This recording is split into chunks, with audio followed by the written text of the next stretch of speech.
free and sure to disagree with the law. Krasnaya Armia Australia En la zona de Guantánamo. You pointed out that para la liberación busy la construcción de una sociedad.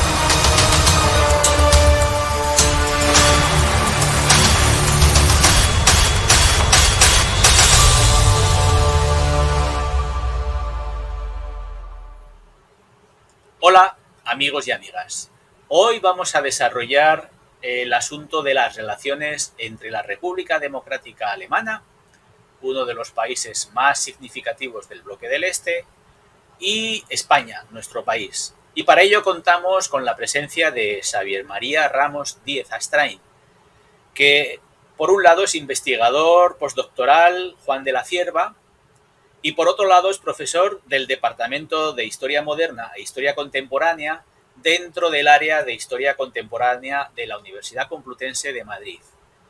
¿Qué tal, Xavier? ¿Cómo estás? Hola, encantado. Muchas gracias por invitarme a participar en este vídeo. Muy bien. ¿Quieres añadir algo más a tu extenso currículum para que nuestros amigos y amigas te conozcan?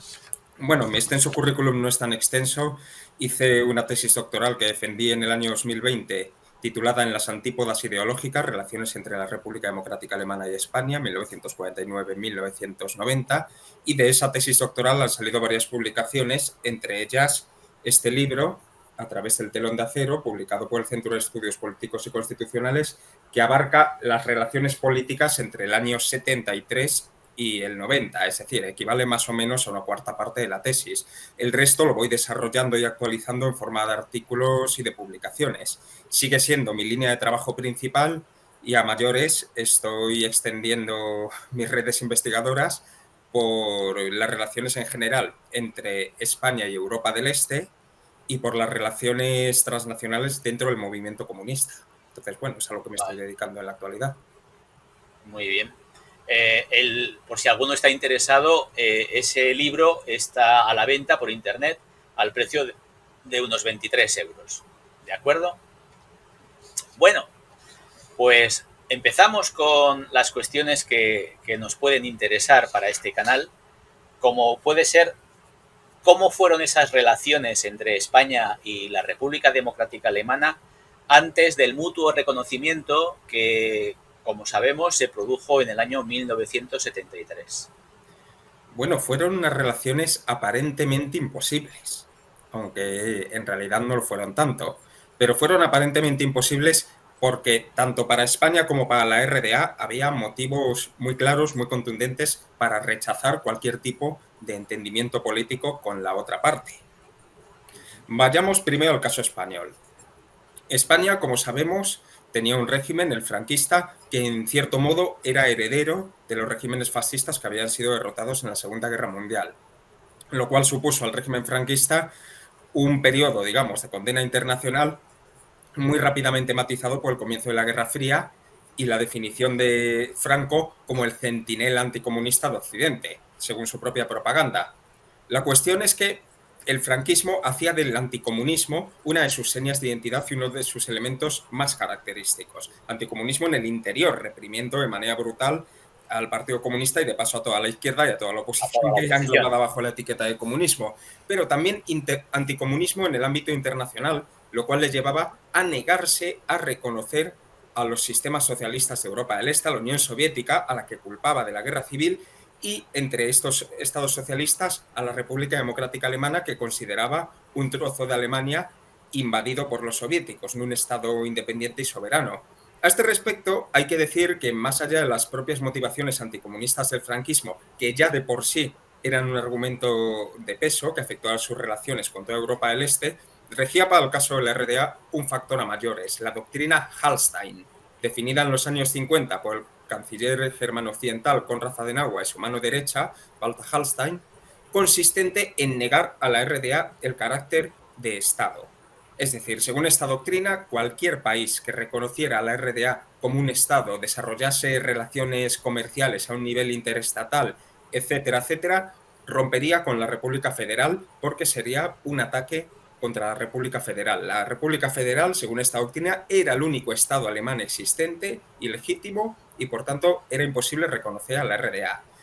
El franquismo, interesado en la amistad con Alemania Occidental, e interesado en que ésta fuera su puente hacia la integración europea, cosa que, como sabemos, no consiguió la dictadura, pues bueno, apoyó los esfuerzos germano-occidentales por negar a la RDA el estatus internacional como Estado, llegando a mediar con países como Egipto, por ejemplo, para evitar que reconocieran a la RDA.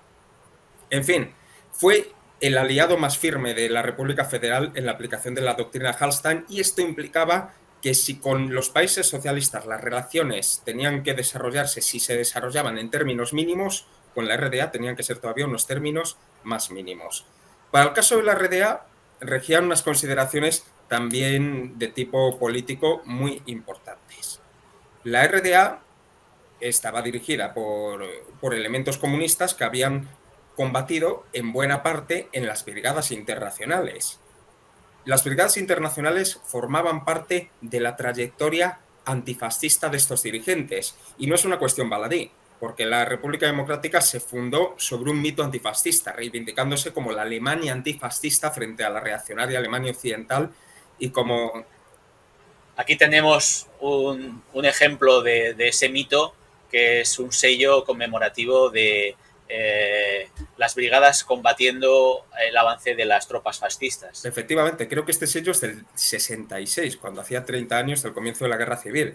Entonces, claro, como decía, la RDA, que se proclamaba antifascista, dentro de la trayectoria de lucha antihitleriana, situaba a las brigadas internacionales como un hito fundamental donde habían combatido muchísimos comunistas y antifascistas alemanes. ¿Qué ocurría? Que por esas razones ya tenía que denunciar y rechazar el régimen franquista en la arena internacional como un remanente del fascismo derrotado. Pero a mayores, en la RDA había un grupo de exiliados comunistas, en su mayoría, no todos, pero en su mayoría, en las ciudades de Dresde, Leipzig y Berlín, fundamentalmente, que fueron acogidos y cuidados por las autoridades de la RDA, como personas célebres como el cartelista Josep Renau, del que yo creo que vamos a hablar más adelante, sí, y otras personalidades. Y a mayores, la RDA apoyaba de forma firme, contundente, a la lucha antifranquista del Partido Comunista de España, que era el único interlocutor reconocido para la RDA de los intereses sociales del pueblo trabajador en España. Entonces, bueno, al menos hasta 1968, la RDA dio un apoyo firme y absoluto a las posturas y a la lucha del PCE. Y el PCE se oponía de manera radical a que los países socialistas entablaran relaciones con el franquismo porque consideraban que era legitimarlo. Entonces, bajo estos parámetros, hasta los años 70, era imposible tanto para España reconocer a la RDA como para la RDA reconocer a España, y el entendimiento era inviable. Es cierto que hubo algunas relaciones, como decía antes, no eran del todo imposibles, pero tenían que desarrollarse unos términos muy acotados y además de manera soterrada. En los años 50, por ejemplo, hubo comercio, pero un comercio muy limitado, limitadísimo, a través de terceros países, en unos circuitos que hoy nos sorprenderían, que recuerdan a los de los contrabandistas, de tal forma que en ninguna estadística pudiera figurar que España y la RDA tenían esos intercambios. Ya en 1961, después de que España hubiera firmado lo mismo con otros países de Europa del Este, salvo con la URSS, España y la RDA firmaron un arreglo de pagos interbancario, es decir, no entre estados, sino entre bancos centrales, para regular un sistema de comercio por compensaciones. Es decir, yo te envío productos que tienen este valor medido en dólares y tú me envías productos con el mismo valor, y si hay algún desajuste lo arreglamos con divisas. Pero bueno, era un comercio muy acotado, aunque ya tenía un mínimo marco que se fue desarrollando a lo largo de los 60. Y en paralelo a esto, pues bueno, también hubo un aumento de intercambios culturales que ya habían existido en pequeñas dosis en los años 50 y que en estos años se desarrollaron, pero teniendo en cuenta, uno, los filtros políticos. Es decir, en la RDA no podían entrar producciones culturales españolas que se ajustasen a los cánones políticos del franquismo, sino que tenían que ser producciones aceptables para el sistema político de la RDA y viceversa. Desde luego, creaciones culturales comunistas no podían llegar a España. Y luego, además, siempre bajo criterios comerciales. Las relaciones algunos políticas... igual, perdóname si te interrumpo, algunos recordarán algún partido de fútbol entre las ejemplo. selecciones de España y la República Democrática Alemana. En este canal se tuvieron que hacer una serie de intercambios culturales y, bueno, pues como ejemplo ponemos esa gota del partido de fútbol, que por cierto perdió España porque la defensa alemana debió de ser absolutamente infranqueable. Bueno, seguimos con tu exposición, Xavier. Ya se sabe que en la RDA los deportes eran un elemento de política estatal, con lo cual, en fin, no me extraña, por otra parte, lo que comentas. Y nada, hasta los años 70 no pudieron desarrollarse estas relaciones en el terreno político. La RDA estaba aislada internacionalmente, esto es muy importante considerarlo, y hasta finales de los 60 ese aislamiento no se rompió, cuando Alemania, bajo el canciller Willy Brandt, Alemania Occidental, proclamó el final de la doctrina Hallstein y una Ostpolitik dirigida a entenderse, bueno, con la otra Alemania y con Europa del Este en general. Eso condujo a que en 1972 se suscribiera un acuerdo básico, un tratado básico entre las dos Alemanias que implicaba el reconocimiento mutuo como estados, más o menos. Esto abrió la veda a que distintos países entablaran relaciones con la RDA y uno de ellos fue España, que a finales de los 60 también empezó a desarrollar su Ostpolitik bajo un criterio práctico. Franco llegó a decir, la URSS es una realidad que no se puede desconocer.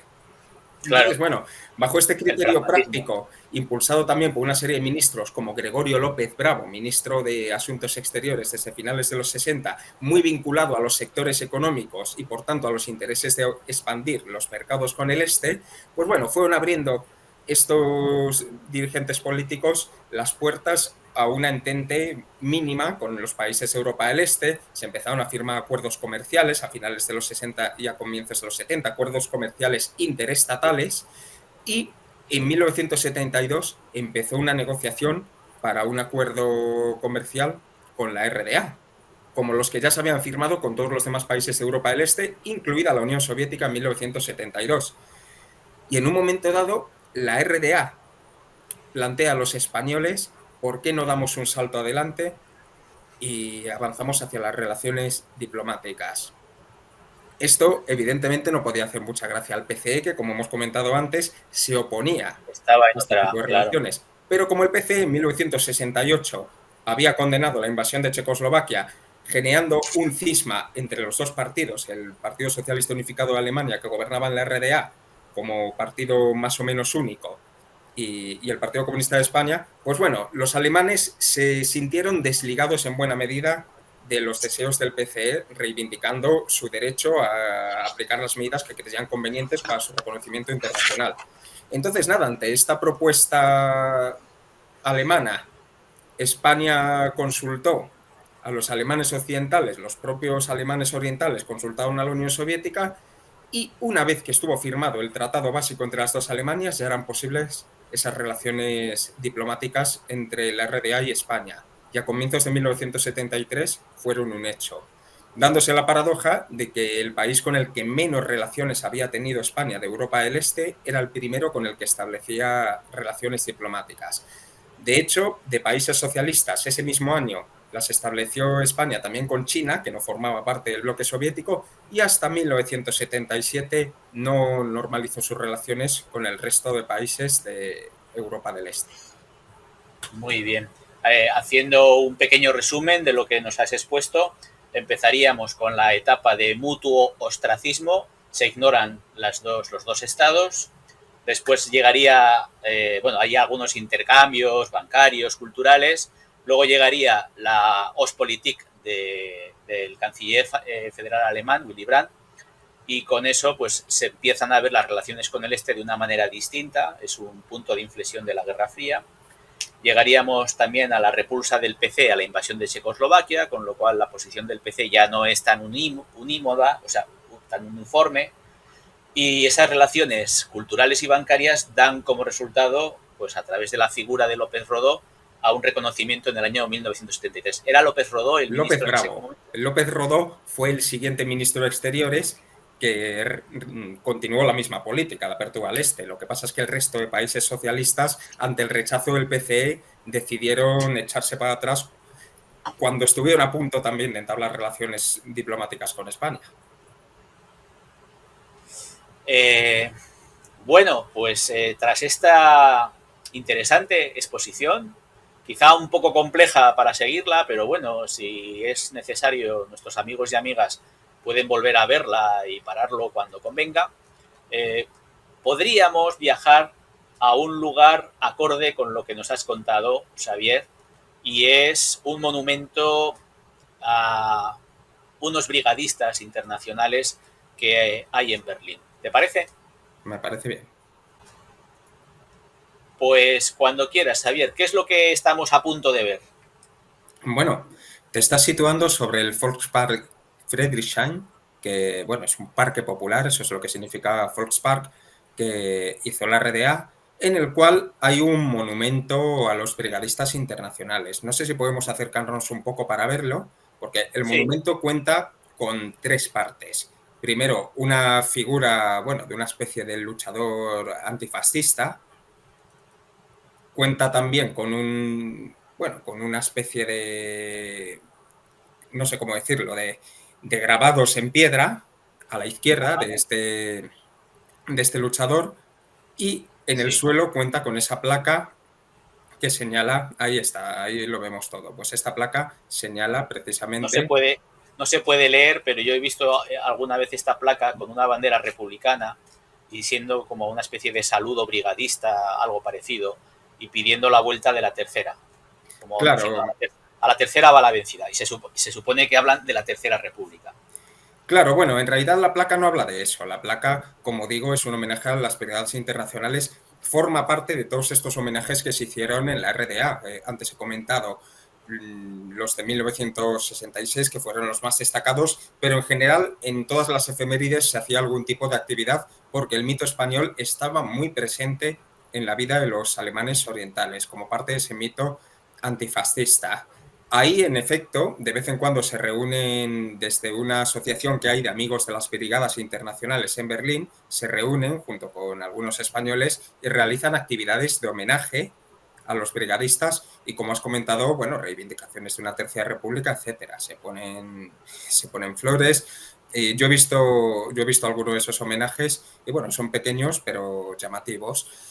Y bueno, esto tiene mucha significación también por la localización, porque por allí cerca, en Friedrichshain también, está el cementerio de los socialistas, que es uno de los monumentos de la memoria más importantes que había en la RDA. Es decir, un cementerio donde se enterró a los líderes más destacados del movimiento socialista y comunista alemán, desde los fundadores del Partido Socialdemócrata hasta los fundadores de la RDA. Allí están enterrados, bueno, no sé si se llama así, no recuerdo cómo se llama, Cementerio de los Socialistas, se conoce, tendría que buscar el nombre, pero bueno, ahí están enterrados Franz Mehring, August Bebel, por supuesto Rosa Luxemburg y Karl Liebknecht, ahí es, efectivamente. Y los fundadores de la RDA, Wilhelm Pieck, Otto Grotewohl y Walter Ulbricht. Entonces, además de ellos, bueno, hay también un monumento a las brigadas internacionales y hay un montón de tumbas de personajes fundadores de la RDA, fundadores del Partido Comunista Alemán, la KPD, Aquí estará y Rosa también de algunos Luxemburgo, españoles. imagino. ¿Cómo? Aquí también estará Rosa Luxemburgo, imagino. Efectivamente, sí. Está en ella Karl Liebknecht, ahí en el centro, precisamente, donde pone Die Toten mannen uns, que es algo así como los muertos nos recuerdan, no es que nos recuerden a nosotros, sino que nos recuerdan las tareas. Se supone es un mensaje para el presente, los muertos nos recuerdan las tareas que tenemos. Está también Ernst Thälmann en ese círculo central, junto con, como digo, Ulbricht y Wilhelm Pieck. Es decir, ahí están los dirigentes más destacados, pero luego hay muchos más. Y en ese cementerio, que es muy grande, que es un jardín, se puede pasear, bueno, también está el ya mencionado Josep Renau y muchos personajes de la vida política, social y cultural de la RDA de la primera época, porque lógicamente los de la segunda época, cuando ya cayó la RDA, no están ahí. Bueno, ahí podemos ver algunas imágenes. Es Bien, un sí, sitio llamativo. sí, sí. Vale. Bueno, podríamos también ver si te parece algunos lugares de Berlín relacionados con la Guerra Fría que tienen que ver con la existencia de la República Democrática Alemana. ¿Qué tal si, por ejemplo, ya que hemos hablado de los murales de Joseph Renau, qué te parece si hacemos una visita a alguno de estos murales en Halle Neustadt? Perfecto. Es una ciudad que está muy al sur, curiosamente, y aquí, bueno, explícanos qué es Halle Neustadt. Bueno, Halle Neustadt significa Halle, ciudad nueva, porque realmente ahora mismo es un distrito de la ciudad de Halle y en su momento era una ciudad de construcción nueva que se adosó a la ciudad histórica de Halle. Lo que pasa es que ahora mismo son una entidad unificada, si no recuerdo mal. Halle Neustadt se construyó tras la Segunda Guerra Mundial porque, como es sabido, y buena parte de Alemania quedó en ruinas. Ciudades como Halle o como Dresde la que más, pero no la única, quedaron completamente arruinadas por los bombardeos y los combates.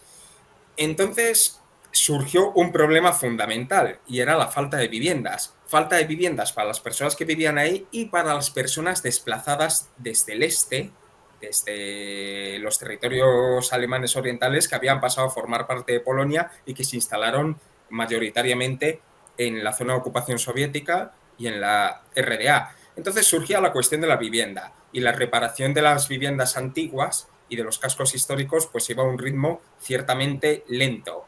Pero esto no conciliaba no solo con la necesidad de dotar de vivienda a toda la población, sino también con necesidades productivas. En Halle, por ejemplo, había una industria química, entre otras, pero fundamentalmente la química, de mucha relevancia. Y para dotar de unas condiciones de vida dignas a las personas de esas industrias, como la industria química de Halle, se construyeron grandes bloques de edificios o incluso ciudades completamente nuevas como esta Halle Neustadt.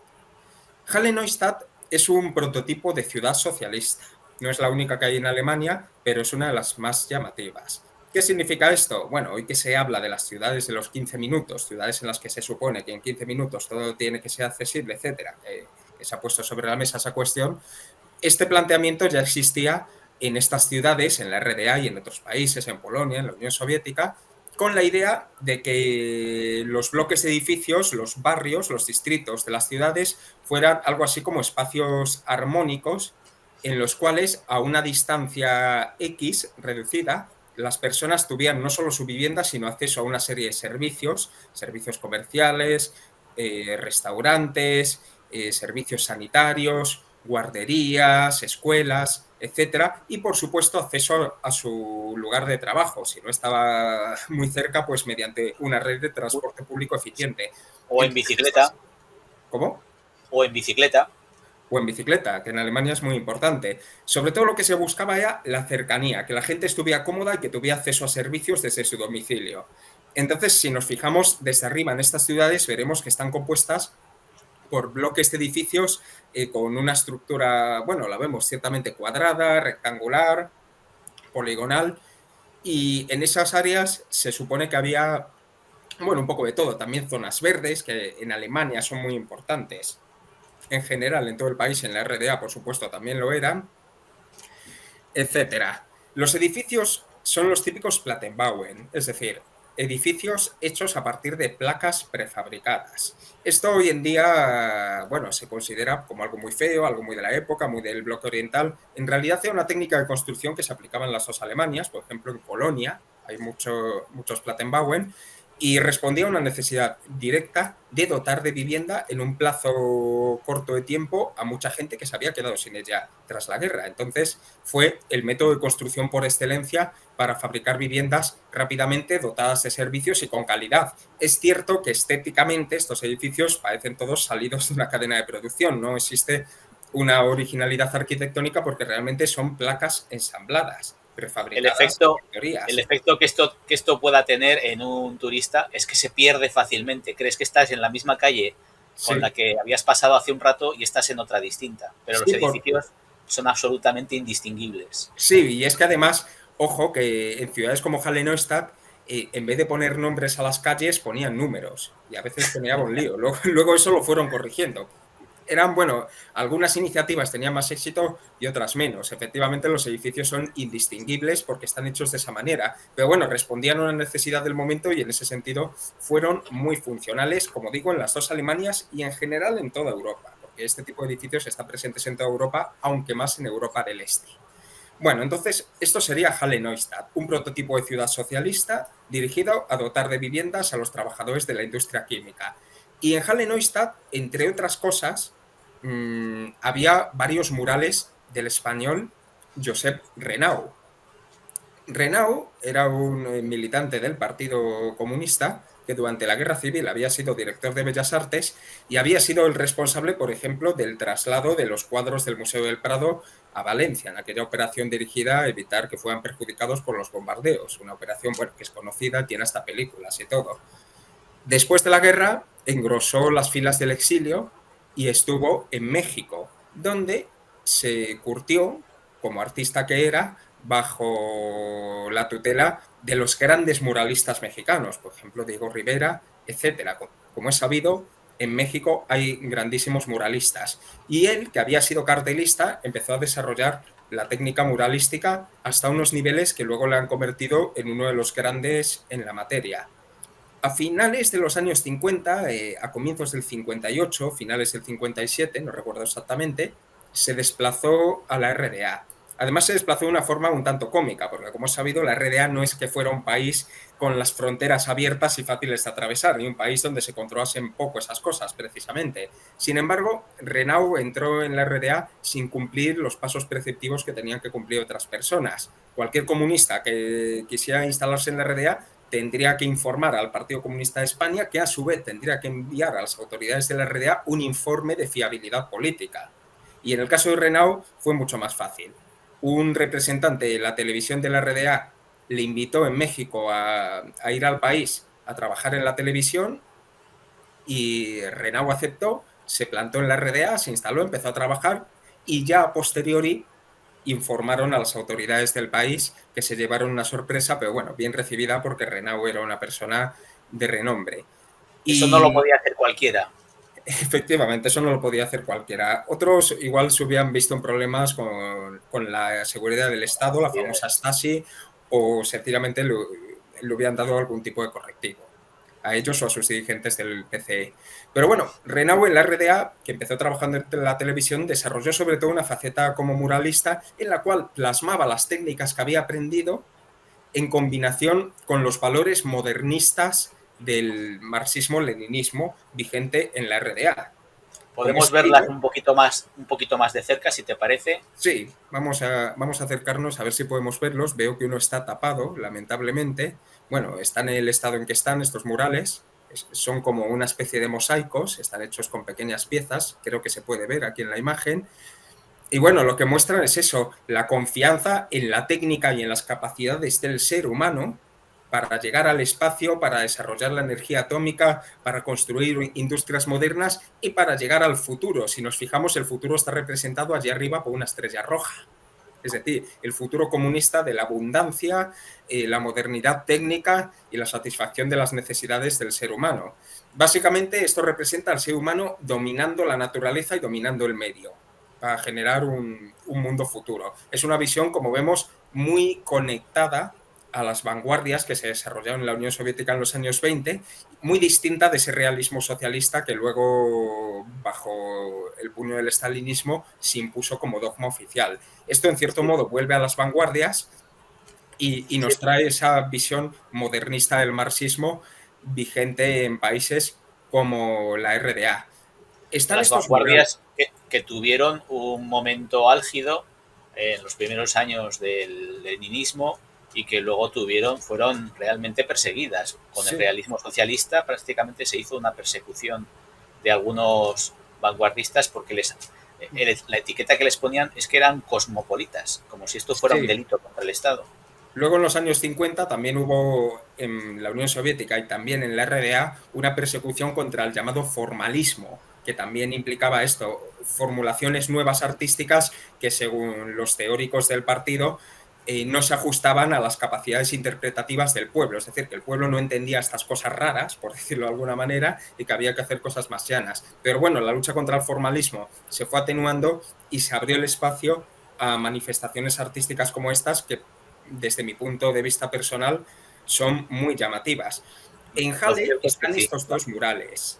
Hay Gustarán otro... más o gustarán menos, pero merece la pena dedicarle unos minutos a la contemplación. Es una obra que solamente por el tamaño y la espectacularidad no puede dejar indiferente a nadie. A pie de calle vale mucho la pena. Halle-Neustadt pues no es precisamente la ciudad más bonita de Alemania, como nos podemos imaginar por lo que hemos comentado, pero están estos murales y hay otro de Renau también, y vale mucho la pena verlos, impresiona, porque son muy grandes. Renau también tiene murales en otras ciudades, como en Gera, y bueno, dejó una impronta muy destacada en la RDA. Como curiosidad, hay un artista valenciano hoy en día, Javier Parra, que ha recuperado los esbozos del último mural de Renau inconcluso, que nunca llegó a hacer, y lo ha hecho. Y con esos esbozos y esos materiales lo ha diseñado, y eso se puede ver en Valencia. Entonces, bueno, es algo muy curioso y que merece la pena echarle un vistazo. Muy bien. También podríamos visitar otra zona que tiene que ver con el urbanismo socialista, como es la calle Karl Marx, o antiguamente, bueno, también llamada anteriormente Stalin Allee. Vamos para allá. ¿Vamos para allá? Vamos para allá.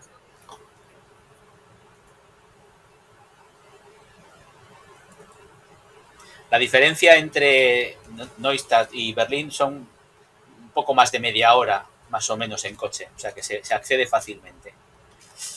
Bueno, pues ya estamos en la Karl Marx Allee.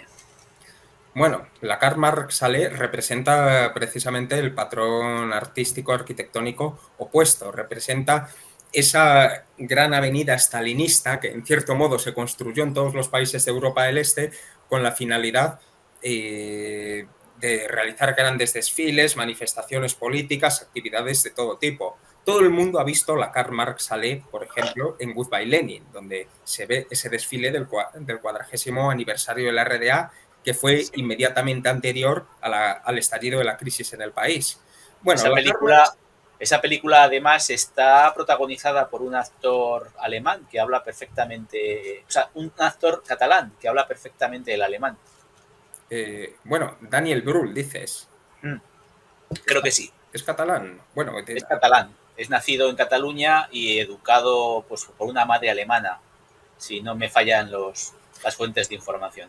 Bueno, pues mira, esa información yo no la tenía. Pero efectivamente, esta es la calle que aparece en esa película, una película muy recomendable, por cierto.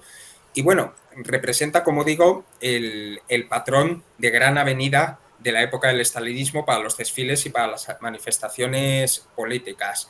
En realidad es una continuación de la Frankfurter Allee, con la que de hecho entronca en la Frankfurter Tor, puerta de Frankfurt, en uno de los extremos de la avenida. El otro extremo da a Alexanderplatz, que luego podemos visitar si quieres, porque también es una zona importante.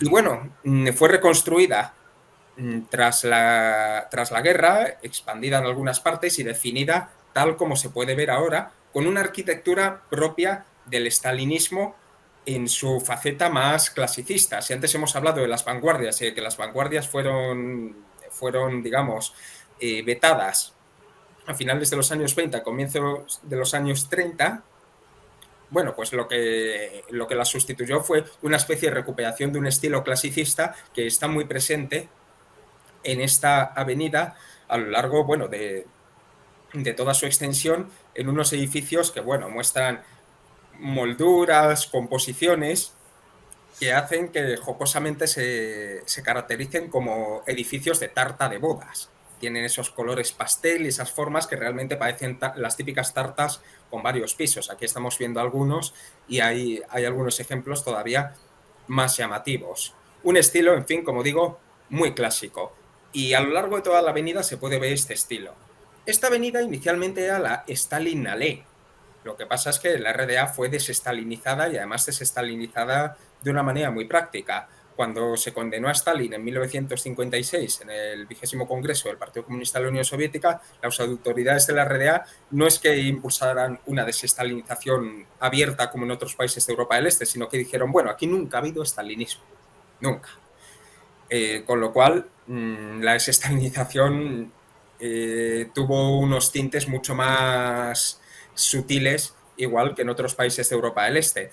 ¿En qué se manifestaron en esta avenida? Por ejemplo, en la desaparición de la estatua de Stalin, que la coronaba, y en el cambio de nombre. Pasó de ser Avenida Stalin, Stalin Allee, a la Karl Marx Allee, Avenida Karl Marx. Luego hay una calle, Karl Marx. Esta es la Karl Marx Allee, avenida.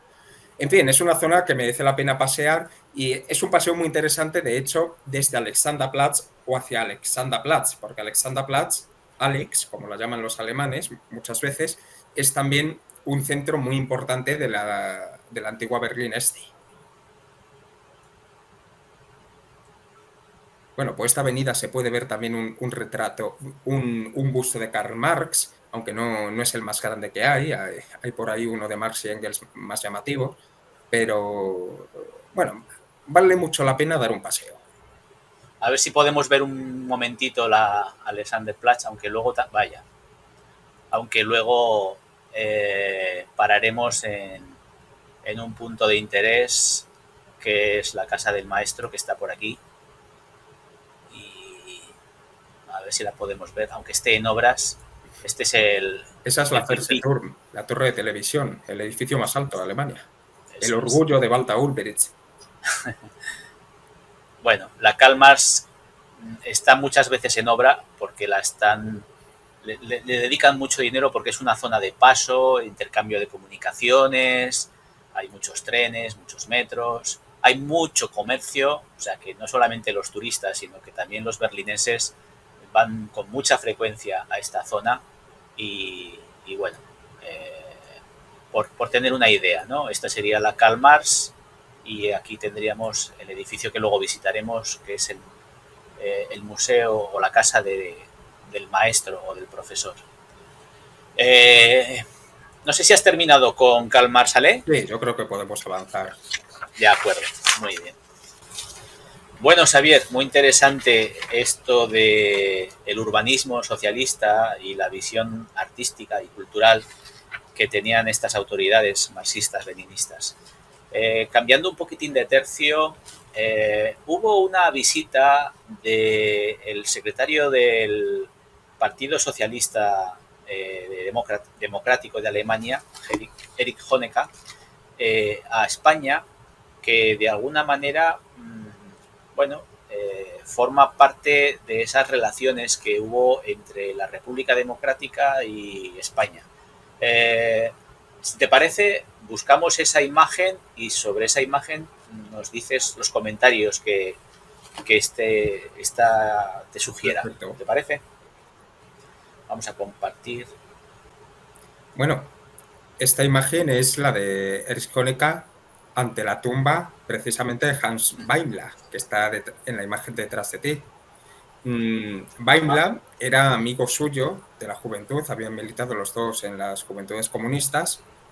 Y cuando Honecker vino a España en el 88, en octubre de 1988, viajó a Barcelona, al cementerio de Montjuïc, y se arrodilló ante la tumba en la que depositó un ramo de flores, como hemos podido ver en la foto.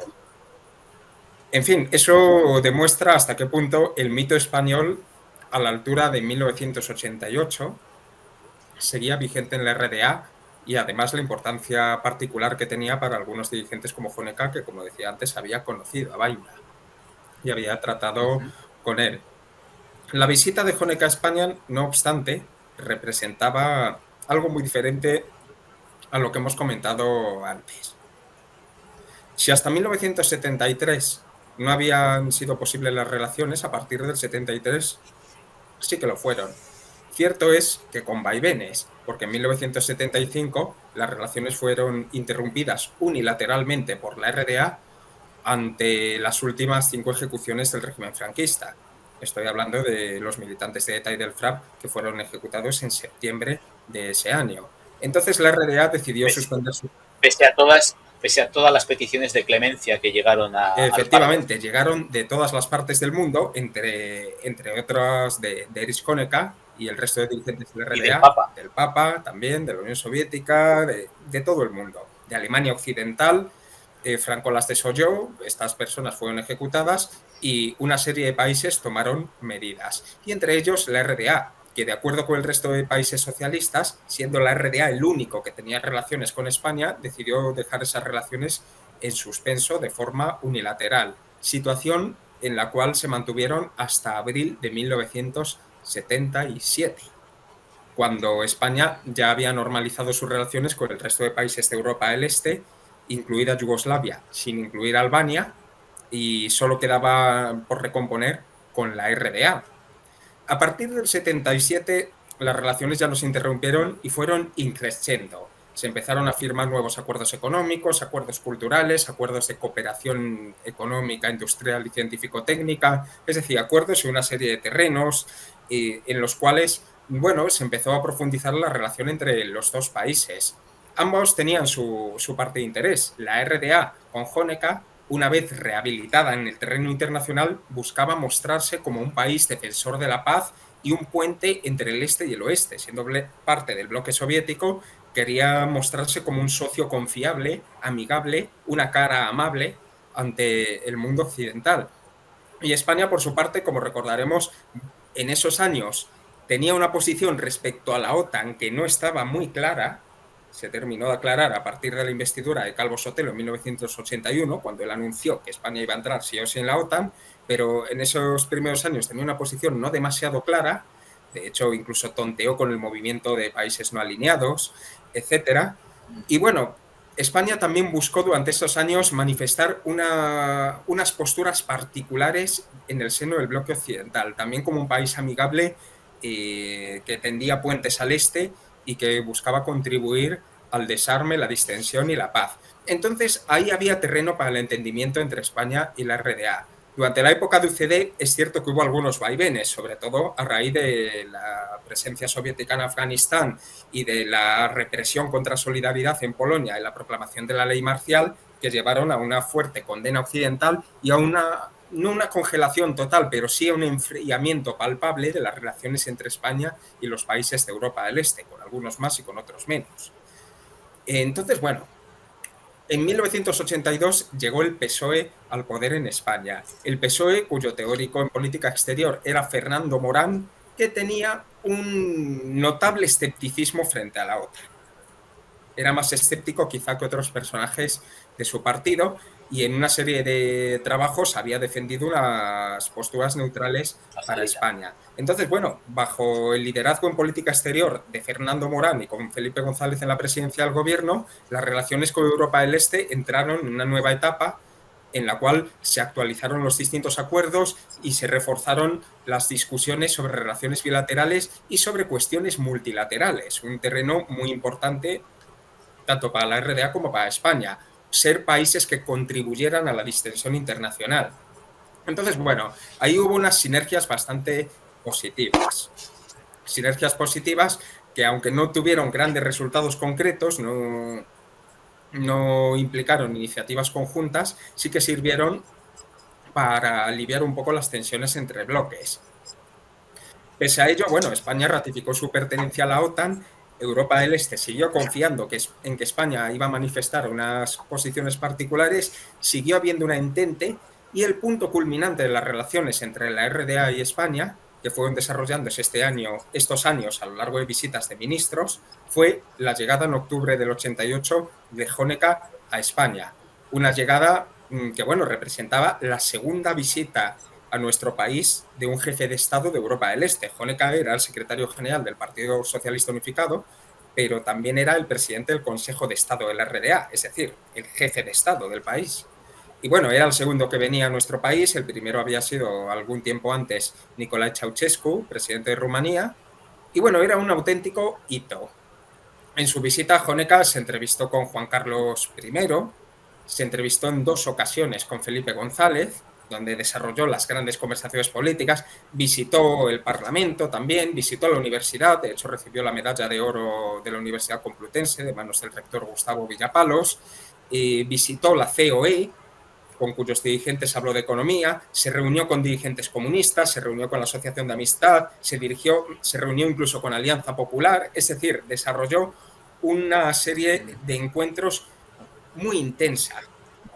Como curiosidad, se reunió con Julio Anguita, secretario general del Partido Comunista de España, en el Palacio del Pardo, en el antiguo despacho de Franco, porque como es sabido, el Palacio del Pardo se convirtió en residencia para invitados extranjeros.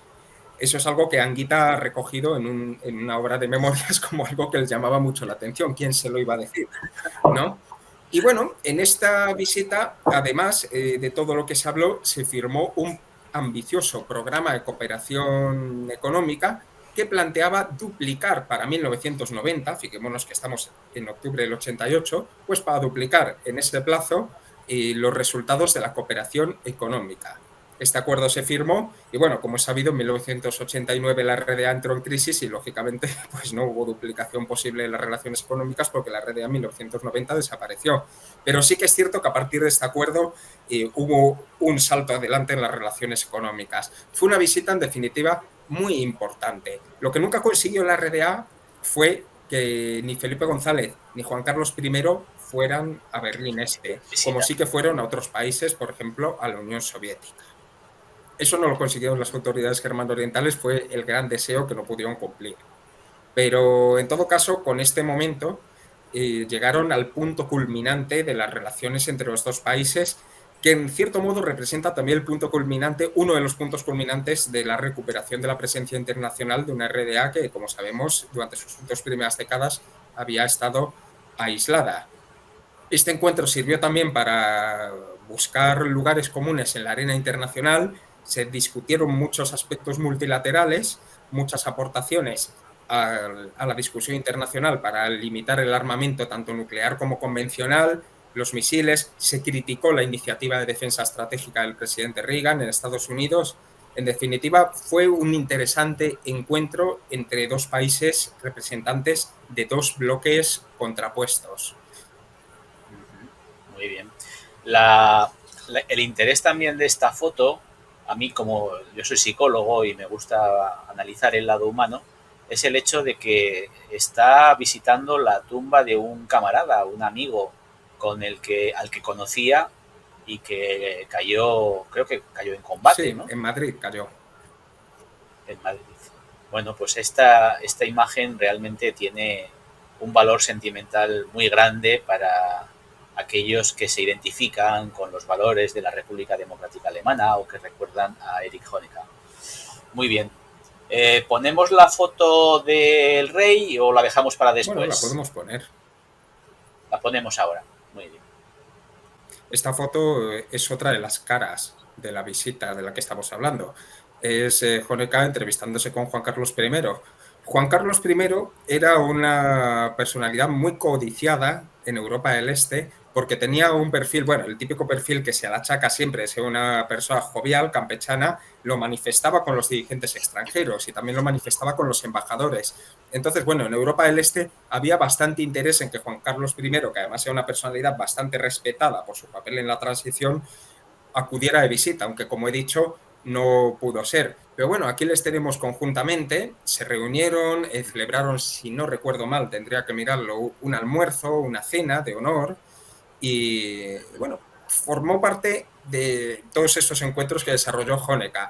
Es significativa esta foto por lo que evidencia del encuentro al máximo nivel, los dos jefes de Estado de España y de la RDA dándose la mano y conociéndose por fin, aunque lógicamente las conversaciones políticas de verdad las desarrolló Honecker con Felipe González, que es quien ostenta en España el poder ejecutivo. Claro.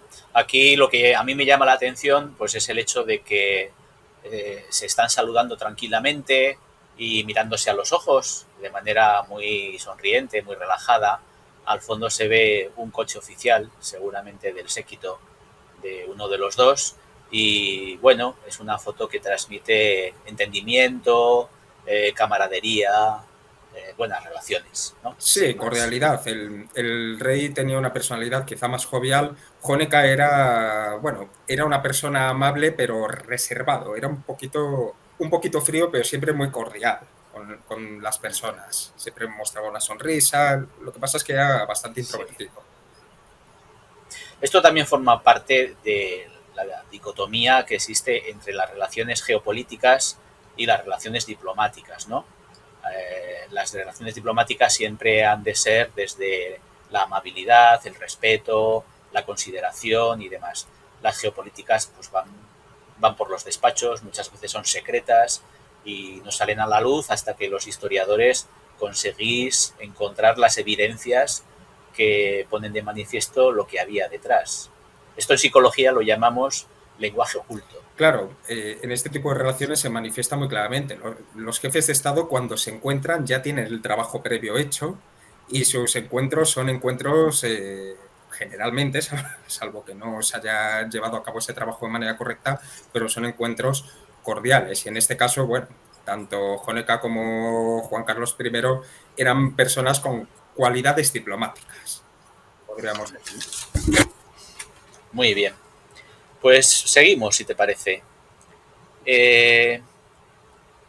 Yo te quería preguntar cuál fue la posición española ante la reunificación de Alemania. Y para ubicarnos, podría ser interesante visitar esa línea tan problemática que es la línea Oder-Neisse, o Oder-Neisse, que decimos los castellanos también. ¿Te parece que la visitemos y sobre eso nos haces unos comentarios? Sí. Dame un segundo para ubicar.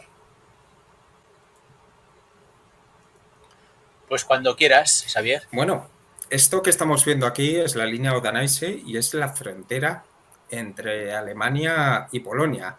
Pero no siempre ha sido la frontera, porque las fronteras de Alemania y de Polonia se han movido hacia el oeste. Tras la Primera Guerra Mundial, como es sabido, hubo una guerra entre la Rusia soviética y Polonia. Y esta guerra se saldó con la adquisición por parte de Polonia de una serie de territorios en Ucrania Occidental y en Bielorrusia Occidental, territorios que habían formado en su parte, pues eso, en su día, parte del Imperio Ruso, y que después la Unión Soviética reclamaba que se recuperasen. Entonces, bueno, como es sabido, el 17 de septiembre de 1939, bajo el amparo del Pacto Germano-Soviético de agosto, la Unión Soviética, 17 días después de los alemanes, entró en Polonia por el este y ocupó estos territorios a los que he hecho mención. Y esos territorios ya se los quedó y se reintegraron en Ucrania y en Bielorrusia.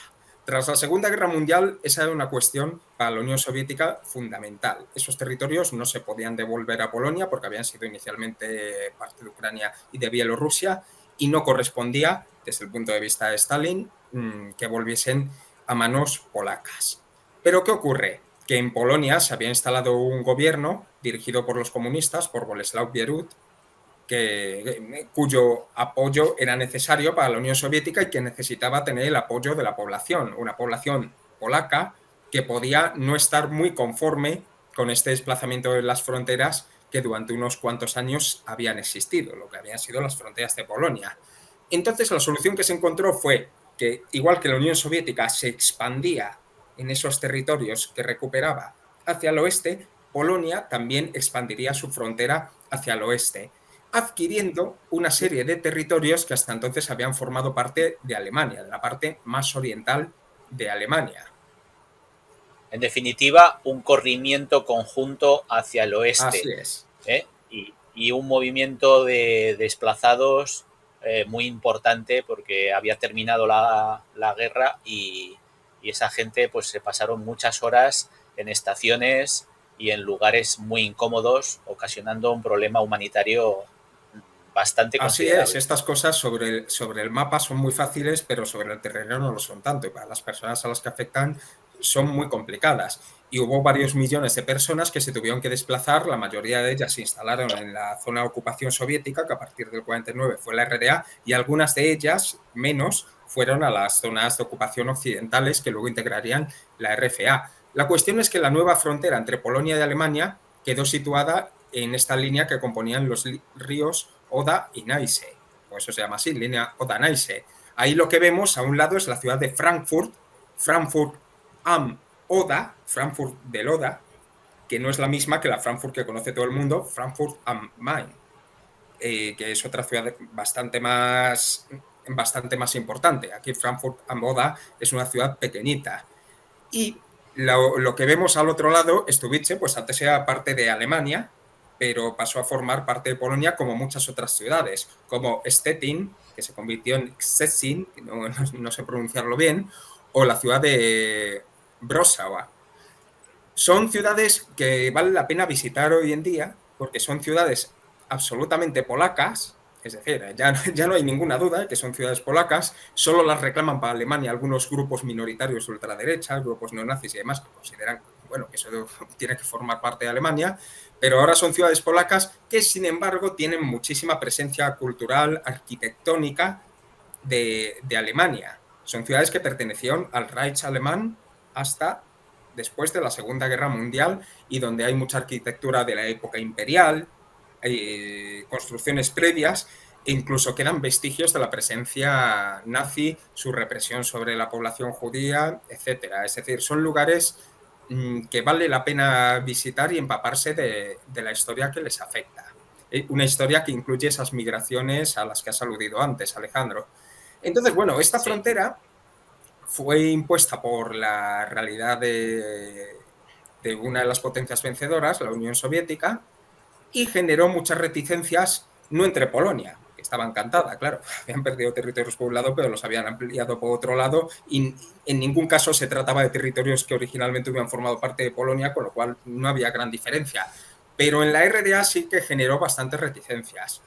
La RDA aceptó la frontera, que remedio, era una de las cuestiones básicas para poder adquirir el estatus de Estado independiente, pero siempre fue un tema complicado, un tema, si no tabú, por lo menos que generaba muchas reticencias del que era mejor no hablar y sobre el cual los dirigentes o no se pronunciaban o se pronunciaban con cierto escepticismo y con cierta resignación. Era un tema complicado. La RFA, por su parte, no reconocía esta frontera. Para la RFA, la línea Oder-Neisse era un acuerdo que habían llegado los soviéticos con sus ocupantes en la parte oriental de Alemania, con los polacos, y no les atañía. Pero cuando se puso sobre la mesa la cuestión de la reunificación de Alemania, evidentemente habían pasado muchas décadas y no se podían volver a alterar las fronteras europeas, y mucho menos a petición alemana, lo cual podía recordar a épocas bastante oscuras de la historia europea del siglo XX. Con lo cual, en el Tratado 4+2, es decir, el tratado entre las cuatro potencias vencedoras de la Segunda Guerra Mundial, la Unión Soviética, el Reino Unido, Estados Unidos y Francia, y los dos estados alemanes, una de las cuestiones clave fue la aceptación por parte de Alemania Occidental de esta frontera, y Alemania Occidental la aceptó. Con lo cual, una vez unificada Alemania, la línea Oder-Neisse quedó como la delimitación entre Alemania y Polonia. Pero no fue una cosa sencilla, no fue un acuerdo al que se podía llegar de un día para otro y, como digo, generó grandes reticencias también en la RDA. Bueno. Antes había un control de paso para personas y mercancías, pero seguramente ese control ya no existe después de que se crea el espacio Schengen y demás. Bueno, muy bien. Has escrito mucho sobre la historia del comunismo, aparte de los países que han continuado este sistema tras la Guerra Fría. ¿Cómo ha evolucionado el comunismo, sobre todo en Europa, en los últimos 30 años? ¿Qué nos puedes decir? ¿Qué queda del comunismo? ¿Qué restos quedan? Bueno, como has mencionado, hay 5 países en el mundo que se proclaman socialistas, seguidores del marxismo-leninismo, que son China, Vietnam, Laos, Corea del Norte y Cuba, países que tienen en realidad enfoques más nacionalistas que marxistas-leninistas conforme al patrón original.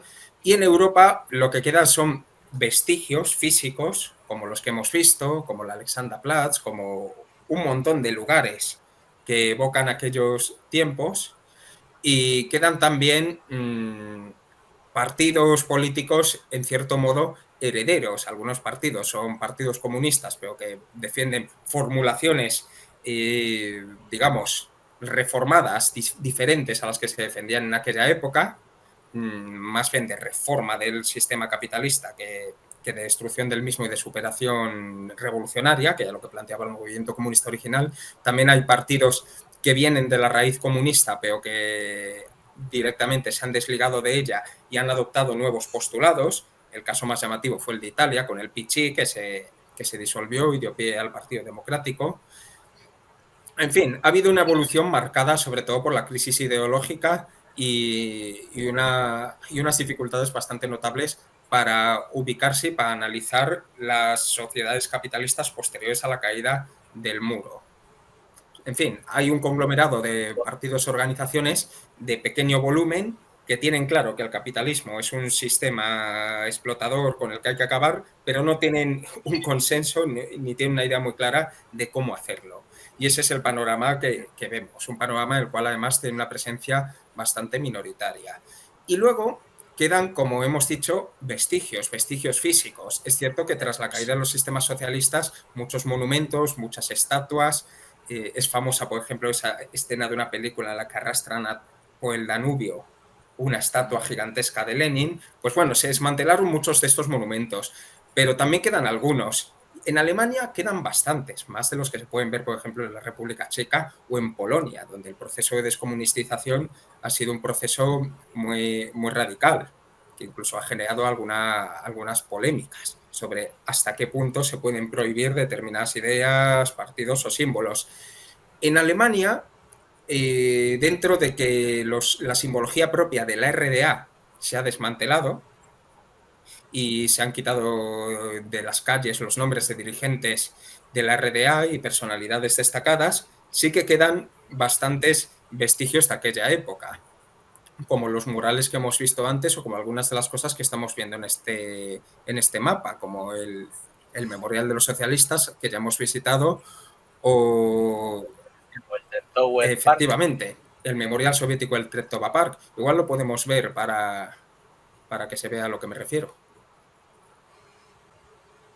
Bajamos al Treptow Park.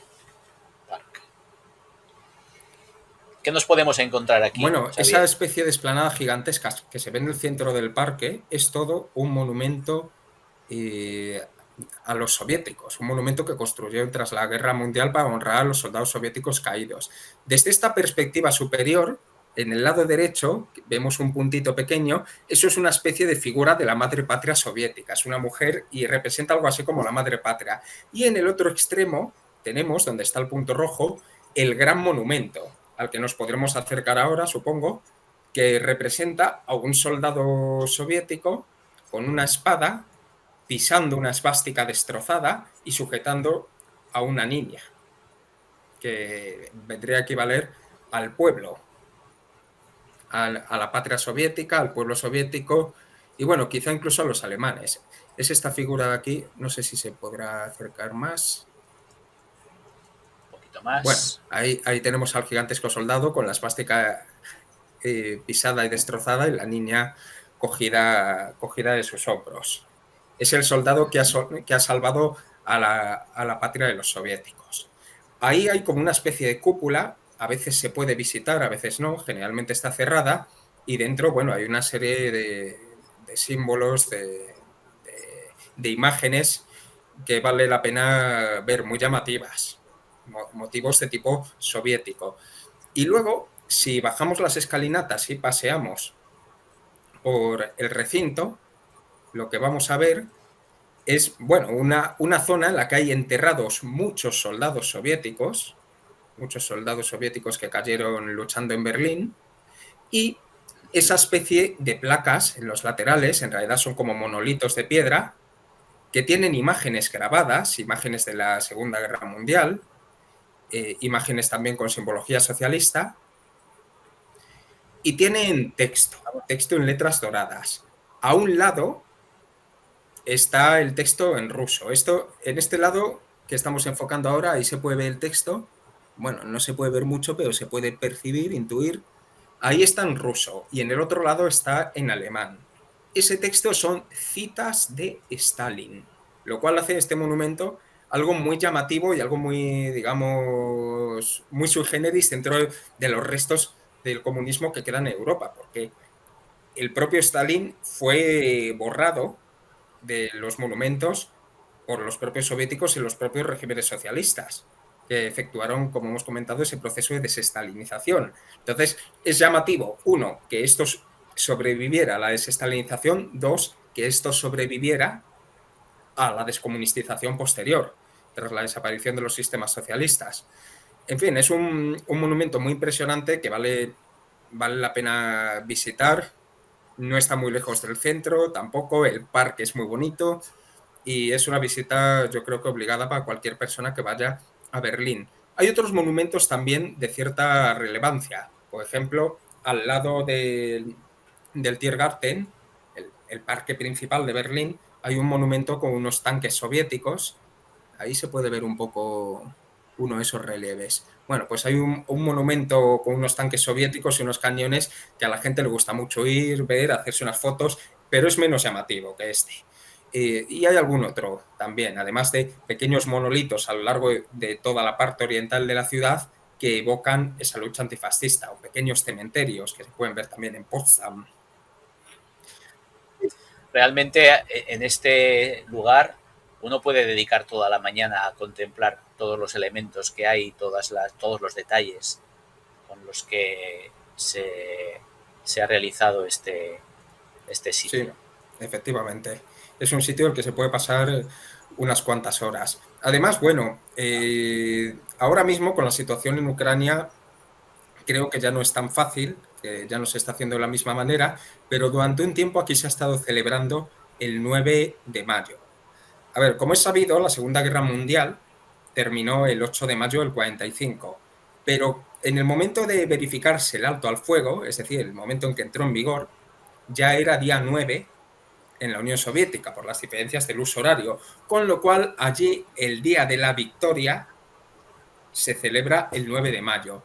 Y los días 9 de mayo, yo he acudido a verlo en 2 ocasiones, se ha estado celebrando aquí, en este monumento, una gran conmemoración de aquella fecha. Van muchos ciudadanos rusos, también van algunas organizaciones de izquierdas y algunas organizaciones comunistas alemanas, celebran como una especie de festividad, se abre el monumento y la gente lo visita, la gente deposita flores, hay música. Bueno, se ven muchas banderas de la Unión Soviética, alguna que otra de la RDA, aunque de eso menos. También se ven muchas banderas rusas. En cierto modo, se ha servido esta festividad para conmemorar la victoria sobre la Alemania nazi o la liberación, que es como se llama, Befreiungstag, la liberación del nazismo de los alemanes, y también ha servido como un acto de nacionalismo ruso. Ha tenido esa faceta también. Por eso creo que ahora mismo, con la situación en el este de Europa, en Ucrania, ya no se hace o no se hace de la misma manera, aunque no puedo detallar de manera más exacta. Bueno, pues muy interesante este monumento de guerra soviético. ¿Podríamos visitar también algún barrio de la parte socialista de Berlín como Marzahn? A ver qué nos sugiere esta visita, ¿te parece? Me parece bien. Pues cuando quieras. Bueno, Marzahn ahora mismo es el distrito, uno de los distritos más grandes de la ciudad de Berlín. Creo que Treptow-Köpenick es más grande. Pero bueno, uno de los distritos más extensos, y reúne un barrio construido, sobre todo en los años 70 y 80, por las autoridades de la RDA para alojar a la población en Berlín. Como he comentado antes, tras la Segunda Guerra Mundial se hizo un esfuerzo bastante notable para reconstruir numerosas viviendas o para dotar de vivienda nueva a la población que iba a las ciudades y que se necesitaba que trabajase en las industrias que iban a ser la base económica del nuevo país socialista. En los años 70-80 hubo un nuevo esfuerzo de construcción de viviendas bajo la política de Erich Honecker de unidad de la política económica y social. ¿En qué consistía este principio anunciado a comienzos de los 70? por el líder del Partido Socialista Unificado de Alemania, consistía básicamente en que todo progreso económico tendría una correlación directa en un aumento de la financiación de políticas sociales. Y una de las políticas sociales más destacadas en estos años, que sobre todo en los años 70 fue un decrecimiento económico, fue la inversión en vivienda. Entonces se renovaron muchísimas viviendas antiguas y también se hicieron muchas de nueva construcción, como las que pueblan Marzahn. Marzahn es un barrio del estilo de la ciudad que hemos visto antes, Halle Neustadt. Es un barrio con esos bloques característicos de edificios prefabricados, con esa articulación de las distintas zonas en torno a servicios, con dotaciones, lo que hemos dicho, guarderías, restaurantes, comercios, etcétera, en un mismo entorno. En fin, se ajusta a ese patrón. De hecho, desde aquí, desde el aire, creo que podemos ver bastante bien esas composiciones de edificios con todo lo demás y también con sus zonas verdes, que, insisto, son algo muy característico de Alemania, de las dos partes de Alemania. Entonces, bueno, es un barrio que tras la reunificación ha experimentado cierta degradación, se ha dejado de prestar atención en buena medida a los servicios, ha sido una zona de vivienda más barata, y con lo cual han ido personas con menos recursos. Es un barrio en general que quizá ya no tiene unas condiciones tan cómodas como las que tenía antes, la gente tiene menos recursos, los servicios son peores. Es un barrio que en cierta medida ha ido empobreciéndose. Aunque bueno, hay que tener en cuenta que es un barrio muy amplio y las realidades que hay en él, por tanto, son de todo tipo. En los últimos tiempos, también es cierto, se está experimentando un cierto proceso de gentrificación, como los que está afectando a muchos barrios populares de muchísimas ciudades de toda Europa.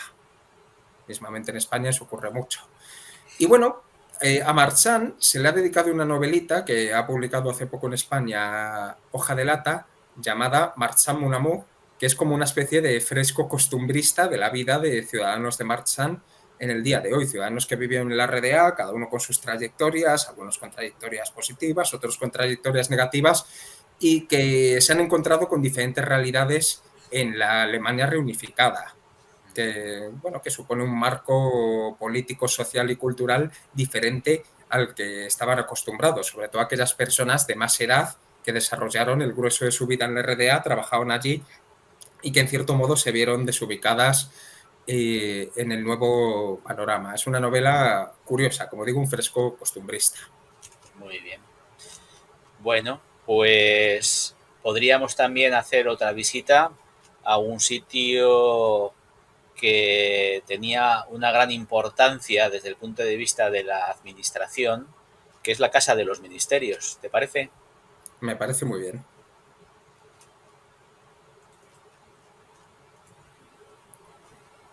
Así como rastro del comunismo, podría ser uno de estos elementos de los que estabas hablando.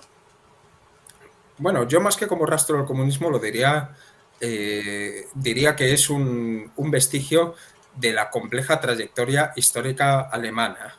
¿Por qué? Porque este edificio gigantesco que estamos viendo desde el cielo, antes de ser la Casa de los Ministerios de la RDA, fue el Ministerio del Aire de Hermann Göring, el lugarteniente de Hitler. En este edificio monumental, él, que era una persona muy dada a la grandilocuencia, a los grandes edificios, a los grandes lujos, instaló su Ministerio del Aire, desde el cual controlaba la Luftwaffe, y bueno, tras la Segunda Guerra Mundial se vio reconvertido y se instalaron en él los ministerios, una parte de los ministerios del gobierno de la RDA. Digo una parte porque el gobierno de la RDA tenía en torno a 40 ministerios, era un gobierno amplísimo para atender a los distintos sectores productivos, cada uno de los cuales tenía su propio ministerio, dado que la economía era planificada y estaba controlada por el Estado. Entonces, bueno, aquí estuvieron los ministerios más importantes. Aquí, si no me equivoco, también hubo reuniones de la Cámara del Pueblo, el Parlamento Provisional de la RDA, y tuvo importancia este edificio a lo largo de las 4 décadas de la RDA como sede principal del gobierno. Aquí se plantaron, por ejemplo, los manifestantes de junio de 1953, que empezaron a protestar por la situación económica y acabaron poniéndose delante de la sede del gobierno pidiendo la reunificación de Alemania, elecciones libres y, por supuesto, unas condiciones económicas mejores que las que tenían en ese momento. Bueno, de hecho, pidieron la salida de los miembros del gobierno para dar la cara. Salió uno de los ministros, el ministro de Industria Ligera, Fritz Sellmann, que era uno de los ministros más populares, y casi se lo comen. Intentó hablar con los manifestantes, pero el ambiente estaba muy caldeado. Les anunció que las medidas económicas que habían motivado sus protestas se habían echado para atrás, pero aún así tuvo que volverse para adentro porque no estaba la situación para muchas discusiones. Como sabemos, la situación del 53 la resolvieron los soviéticos mediante el uso de tanques. Bueno, este edificio, como digo, reunió los ministerios de la RDA, los ministerios principales, hasta el 89, y a partir de ahí acogió una nueva institución, la Treuhandanstalt, que era la institución dedicada a privatizar la propiedad estatal de la RDA. Fijémonos en la paradoja. Desde aquí se había gestionado toda esa propiedad y todo el Estado, y desde aquí se gestionó su desmantelamiento, porque fue un auténtico desmantelamiento. Lo que hizo la Treuhand fue vender toda la industria de la RDA y toda la propiedad estatal a precio de saldo a compañías occidentales que inmediatamente cerraron esas empresas, lanzando a la calle a varios millones de personas de golpe. Fue una crisis muy dura, muy dramática para los ciudadanos de Alemania Oriental. Pensemos en lo que supuso aquí la crisis de hace unos pocos años y fijémonos eso, pero de golpe, varios millones de personas a la calle. Lanzando a la calle, pero como consecuencia de haberles lanzado al paro. Claro, sí. A eso me refiero, que de repente a todas esas personas las despidió porque las empresas occidentales que compraron las propiedades de la RDA las cerraron para no tener competencia e introducir sus propios productos. Entonces, bueno, esta institución, la Treuhand, realizó esta labor y uno de sus directores,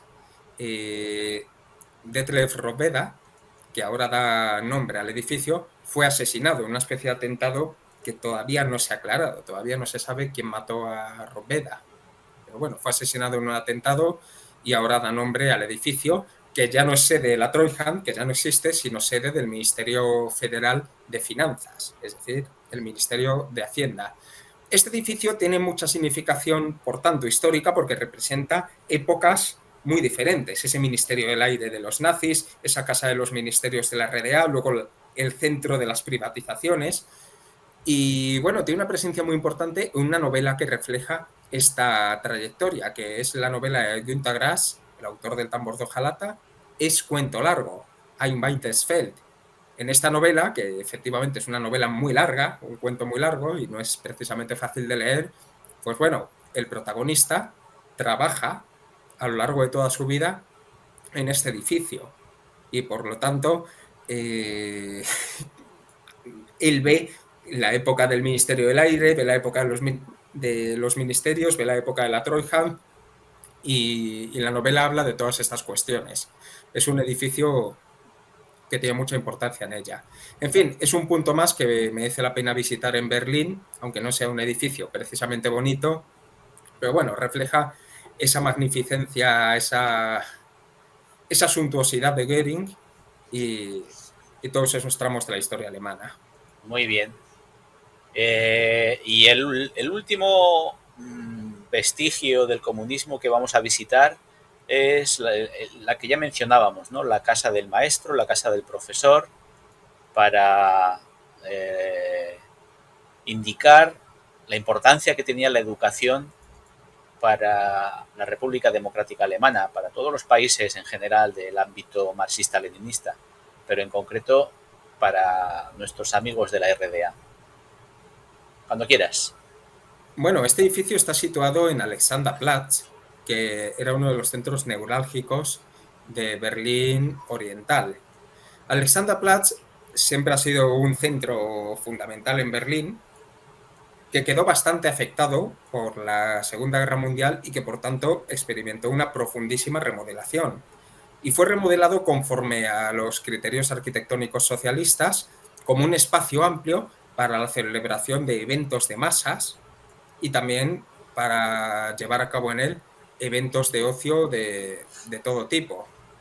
Entonces, bueno, se crearon en esa época la gran explanada que conocemos hoy en día, una explanada de cemento y hormigón. Aquí la vemos ocupada por la Oktoberfest, porque efectivamente una de las cosas para las que sirve es para este tipo de eventos. Y podemos ver en él varios monumentos característicos. Bueno, por supuesto, muchos edificios propios de los cánones arquitectónicos de la época. Podemos ver la torre de televisión, la Fernsehturm, allí en el fondo, que era, como decía, el orgullo de la RDA por aquellos años. Podemos ver también el reloj universal, un reloj que muestra las horas de distintos puntos del mundo. O podemos ver... ¿En qué lado está el reloj? Pues vamos a ver, es que creo que está... A ver, igual está por ahí, tapado. sí, está tapado. Vale. Si nos movemos un poco seguramente lo podremos ver. Y luego también hay una fuente, la fuente de la amistad entre los pueblos, es ese de ahí, Beitside Ua. Eso.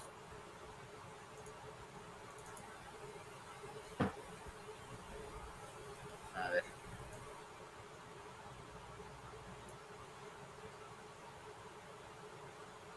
Vaya. Eso es. Ese es el reloj. Ah, vale, vale. Pensaba que se estaba yendo para otro lado. Es una estructura pues también modernista, nos muestra las horas de distintos puntos del mundo, va girando y las va actualizando. Y bueno, también hay una fuente, la fuente de la amistad entre los pueblos, que está pegadita al reloj. A ver si la podemos ver.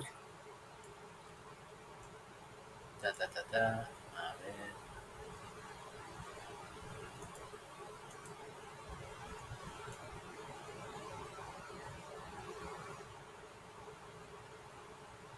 Vale, pues yo es que desde aquí arriba no me ubico bien. Vamos a bajar a ver si Sí, encontramos. yo creo que es eso, este círculo que hay. Sí, yo creo que es puede ser. la fuente. Eso es, la fuente de la amistad entre los pueblos, que como vemos tiene una serie de mosaicos, que tenía un chorro de agua de 6 metros, y fue diseñada por un artista, Balta Bomaca, que fue también quien diseñó los murales de la casa del profesor, que era de la que íbamos a hablar originalmente, la Haus des Lehrers. Vale. La casa del profesor, que está situada en un extremo de la plaza, como se puede ver, es una explanada bastante amplia y con muchísimas entradas y salidas. Y bueno, este edificio representa una de las muestras en mejor estado del muralismo socialista que hay en Berlín. Antes hemos visto otros ejemplos de murales. Vamos a ponernos a pie de calle. Sí.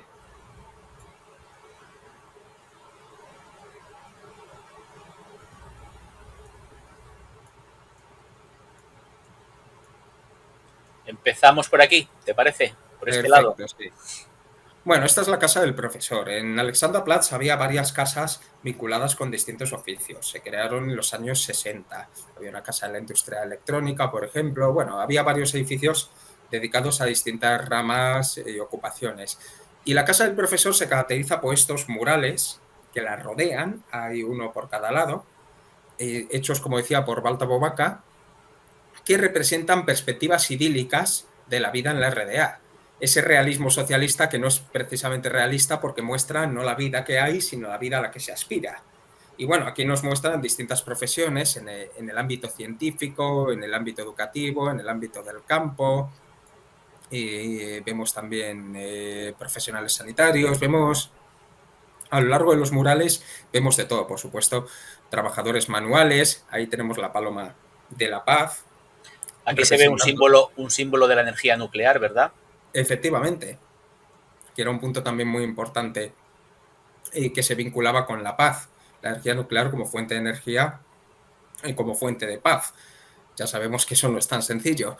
Y bueno, todo el edificio, como digo, está rodeado por esta clase de imágenes. Es algo que llama mucho la atención porque además Alexanderplatz pues, es una zona bastante gris, casi todo es hormigón y de repente uno se encuentra a este edificio tan colorido con estas imágenes tan bonitas. Bueno, el Alexanderplatz llama mucho la atención como sobre los antiguos edificios de tipo socialista han aparecido una serie de empresas y de tiendas capitalistas muy luminosas, etcétera. Es un sitio curioso para visitar.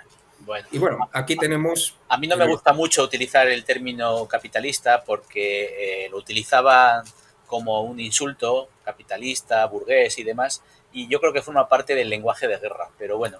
Bueno, yo creo Se que la expresión entiende. capitalismo viene de antes y va después, es decir, el capitalismo, la economía basada en la propiedad privada y el mercado.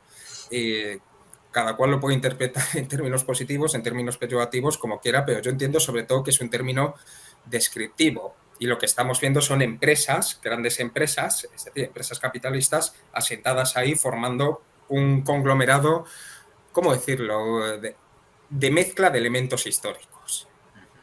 Este edificio también representa a su modo esa mezcla. En su momento no es que fuera un centro educativo, aunque se llamase la Casa del Maestro o Casa del Profesor, pero reunía varias instituciones dedicadas a la cultura, a la enseñanza, sedes de exposiciones, etc. Y a día de hoy ya no tiene esas funciones y, si no recuerdo mal, el edificio lo ha adquirido una empresa constructora. No sé qué hará con él. Pero bueno, eso también muestra que el signo de los tiempos ha cambiado y que es otra época diferente. Vale. Bueno. Vamos a quitar, a dejar de compartir y vamos a hablar un poquito de ideas políticas, ¿no? Y es que tras la Guerra Fría, ¿se han devaluado los derechos humanos o crees que las instituciones que proliferan contribuyen a su reforzamiento? ¿Y los gobiernos asumen y se comprometen con estos derechos o los esquivan de alguna manera? ¿Cómo lo ves tú? ¿Cuál es tu planteamiento?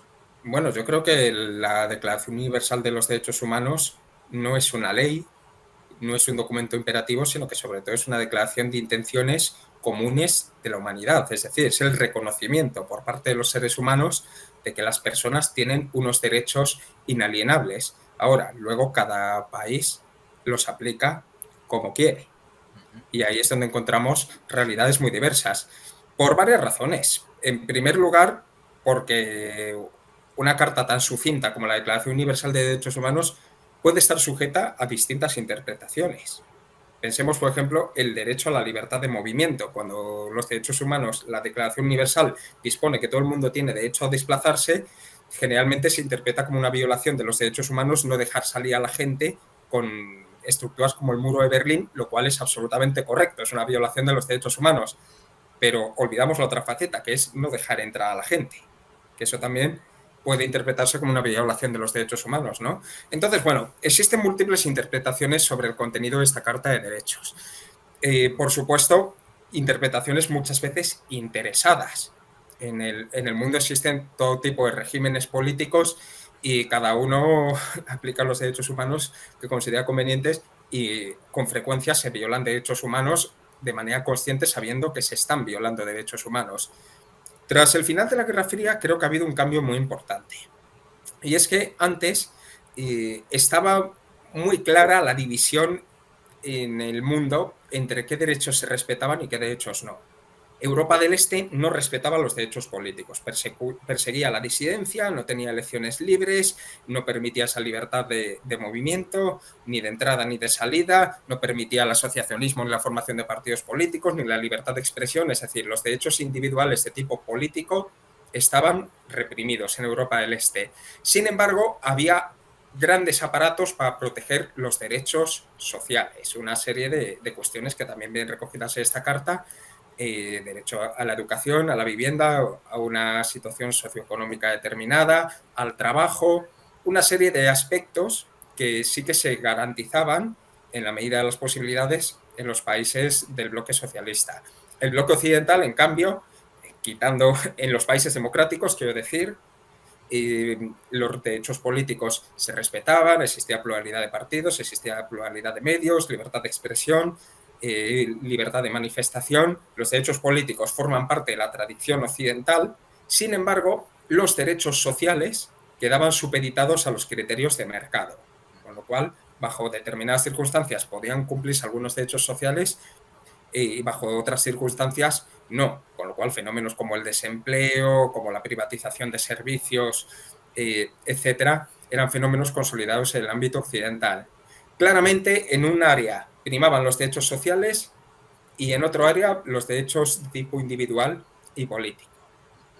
El fin de la Guerra Fría ha supuesto una expansión de los derechos de tipo político y también ha habido notables discusiones sobre la expansión de los derechos de orden social, pero tenemos que tener en cuenta también varios aspectos. Primero, que el auge de los paradigmas neoliberales ha supuesto poner en cuestión los estados del bienestar, lo cual hace que los derechos sociales queden, si cabe, más supeditados a criterios de mercado que en algunas épocas posteriores en algunos países, sobre todo el ámbito más europeo occidental. Luego ha estado la crisis económica. En fin, se han dado unas circunstancias que hacen que los derechos de orden socioeconómico pues sigan estando con una aplicación muy irregular en algunos ámbitos más, en otros menos. En cuanto a los derechos políticos, bueno, tras esa expansión de los valores democráticos, como es sabido y está en el debate político del día a día, ha habido un retroceso, si no del número de democracias, que también al menos de la calidad de los sistemas democráticos. Eso es algo que se está analizando en los últimos tiempos como un fenómeno global. ¿Qué significa esto? Pues que en realidad, aunque el final de la Guerra Fría ha supuesto que los derechos humanos se apliquen de una manera distinta, no ha supuesto que se apliquen de manera global y que se conviertan, por tanto, en una práctica universal. La Declaración Universal de los Derechos Humanos sigue siendo, sobre todo, una declaración de intenciones y una declaración de objetivos. Que se consiga o no, pues yo como historiador no puedo adivinar el futuro. Ojalá, desde luego, se lleven a término. Pero la situación internacional que estamos viviendo ahora, con la situación en Ucrania, la situación en países como Yemen, la situación en África, la situación en muchísimos sitios, pone de manifiesto que algunos derechos de los más elementales incluso se pueden conculcar sin ningún problema, todavía a día de hoy. Bueno, como pueden observar nuestros amigos y amigas, Xavier representa un punto de vista que va más allá de la Guerra Fría y me parece oportuno el dar la oportunidad de que la gente se exprese en este canal, compartamos o no compartamos sus puntos de vista, pero sí que lo hagan con total libertad y con total transparencia desde el punto de vista de las cuestiones ideológicas. Él, como historiador, algunos de los puntos los sostiene en hechos históricos y en otras ocasiones pues también hace un ejercicio legítimo de previsión, de provisión, de proyección o como quieran llamarlo. Bueno, hay una cuestión que llevamos ya casi hora y pico, casi nos estamos acercando a las 2 horas, para lo cual tendríamos que ir terminando el programa, pero hay una cuestión que la quiero asociar con esto que estabas hablando, Xavier, que es el aspecto de la política de seguridad, ¿no? La política de seguridad que en el caso de los países marxistas-leninistas tenía dos vertientes bien diferenciadas, aunque no necesariamente separadas, la vertiente interna y la vertiente externa. Y para ello se dotaba los estados se dotaban de las herramientas que consideraban oportunas. Un ejemplo muy paradigmático en el caso de la RDA es la Stasi.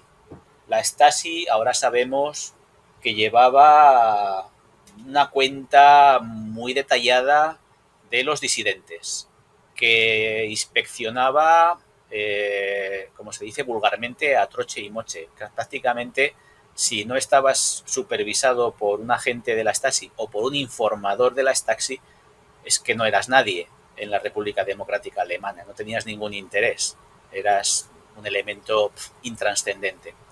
¿Te parece que hagamos una visita también a la prisión de la Stasi, incluso al monumento de la Stasi, o sea, el monumento no, perdón, al museo de la Stasi, sí, para perfecto. Hablar de esta cuestión? Perfecto. Vale. Bueno. Estamos ubicados encima de la prisión de Hohenschönhausen. Creo que lo he dicho más o menos bien. Sí. No es un Más o nombre menos. fácil para un castellano parlante. Y trataré, mientras tú explicas algo, trataré de buscar alguna imagen del interior que a veces la encuentro y otras veces se me escapa. Así que no te importe si en un momento determinado ves una imagen y es un intento mío por introducirnos en el interior de la prisión, ¿vale? Cuando Vale. quieras, Javier. Bueno, Hohenschönhausen es uno de los espacios más temibles de la historia de la RDA. Era un lugar temido y temido por razones bastante claras. Y es que era la prisión de la Stasi. La Stasi, que es la forma abreviada de Ministerium für Staatssicherheit, Ministerio de Seguridad del Estado. La Stasi fue, salvo por espacio de 3-4 años en los años 50, un ministerio de la RDA constituido legalmente, pero que desarrolló unas redes que superaban las de cualquier otro ministerio y desarrolló unas competencias que superaban las de cualquier otro organismo y las que la propia ley le reconocía. La Stasi está muy investigada. Tengo yo, por ejemplo, este libro de Jens Giesecke, que es el mayor especialista quizá en la Stasi. En España ha escrito sobre ella José María Faraldo. Y bueno, es uno de los ámbitos más investigados de la historia de la RDA, pero es un ámbito del que todavía se puede trabajar mucho más, porque como digo, era mucho más que un ministerio, era mucho más que una policía, era prácticamente un Estado dentro del Estado. De hecho, la Stasi se definía como el escudo y la espada del partido. Aquí, si te parece, si me permites la interrupción, hemos conseguido entrar, no sé cómo, no sé si podría reproducir el recorrido, pero hemos podido entrar en el interior y aquí lo que estamos viendo parece ser que es un punto sanitario. Quizás tenga una imagen un tanto sórdida, pero no creo que tenga equivalencia con lo que aquí pasaba, sino con el deterioro de los muebles y de los utensilios que se aprecian, ¿no? Pero bueno, sigue, sí. Xavier. Bueno, para entender la Stasi hay que situarse en torno a varias coordenadas. La primera de ellas, la RDA era un Estado autoritario, un Estado dictatorial, que desde el primer momento, desde su fundación, se dotó de unos organismos policiales para perseguir a la oposición. Y la Stasi reunía esas funciones de perseguir a la oposición política. Pero además, la RDA era un Estado en una situación internacional muy vulnerable, un Estado que se sentía amenazado, un Estado con mucho miedo y que por tanto se dotó de un fuerte aparato de espionaje exterior. Pues bien, la Stasi y el Ministerio de Seguridad del Estado reunía ambas ramas, la represión política interior, la vigilancia y supervisión de los ciudadanos y el espionaje exterior, dirigido por un personaje llamado Markus Wolf, que de hecho tiene unas memorias cuya lectura recomiendo porque son interesantísimas y que fue conocido como el hombre sin rostro, porque Occidente no conseguía ponerle cara a Markus Wolf. Fue uno de los grandes espías de la Guerra Fría. En fin, empezando por el ámbito exterior. La Stasi, esto que estamos viendo es todo el ámbito interior, pero en el ámbito exterior la Stasi desarrolló uno de los aparatos de espionaje más eficaces del mundo. Un aparato que desplegó sus redes por Alemania Occidental, por otros países del ámbito occidental y que incluso tuvo una pequeña presencia en España, aunque como ha estudiado José María Faraldo fue una presencia muy limitada. España no era un objetivo del mayor interés de la Stasi, pero que en Alemania Occidental fue una presencia importantísima hasta el punto de situar un espía en la propia oficina de Willy Brandt, lo cual condujo a su dimisión. Günther Guillaume es un caso bastante conocido, el de este espía. La RDA tenía todo tipo de sistemas, desde sobornos hasta chantajes, hasta el sistema de los Romeos, por el cual espías seductores enamoraban a las secretarias de los altos dignatarios de Alemania Occidental y conseguían reclutarlas como espías o al menos obtener información a través de ellas. Era un sistema elaboradísimo, que además tenía su vertiente de contraespionaje, detección de los espías que podían entrar en la RDA. Y ahí entra en juego la vigilancia interna.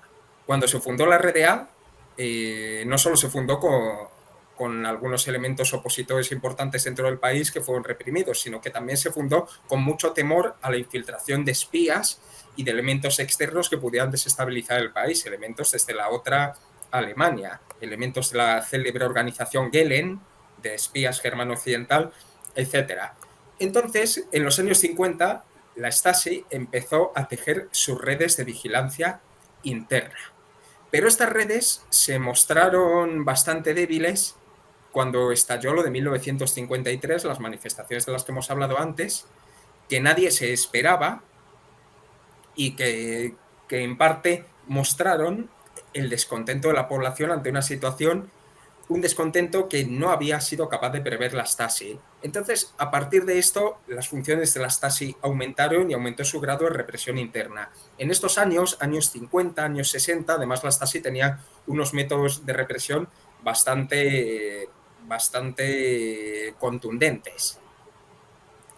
Entre esos métodos de represión estaba, por ejemplo, el encarcelamiento en centros de detención diversos, de los cuales el más importante acabó siendo la prisión de Hohenzollernhausen, que era una prisión en la cual la Stasi llevaba a las personas a las que detenía y las tenía arrestadas, encarceladas, sin edie, sin respetar ningún tipo de plazo legal y en unas situaciones, bueno, en unas condiciones bastante nefastas. Les tenían sin dormir, bajo diversos métodos de presión, sobre todo presión psicológica. La Stasi no era muy amiga de la violencia física, como a lo mejor lo eran otras policías secretas de Europa del Este, que eran más bestias en ese sentido, pero utilizaban muchos métodos psicológicos de presión para acabar sacando confesiones sobre hechos propios o sobre hechos que habían realizado otras personas.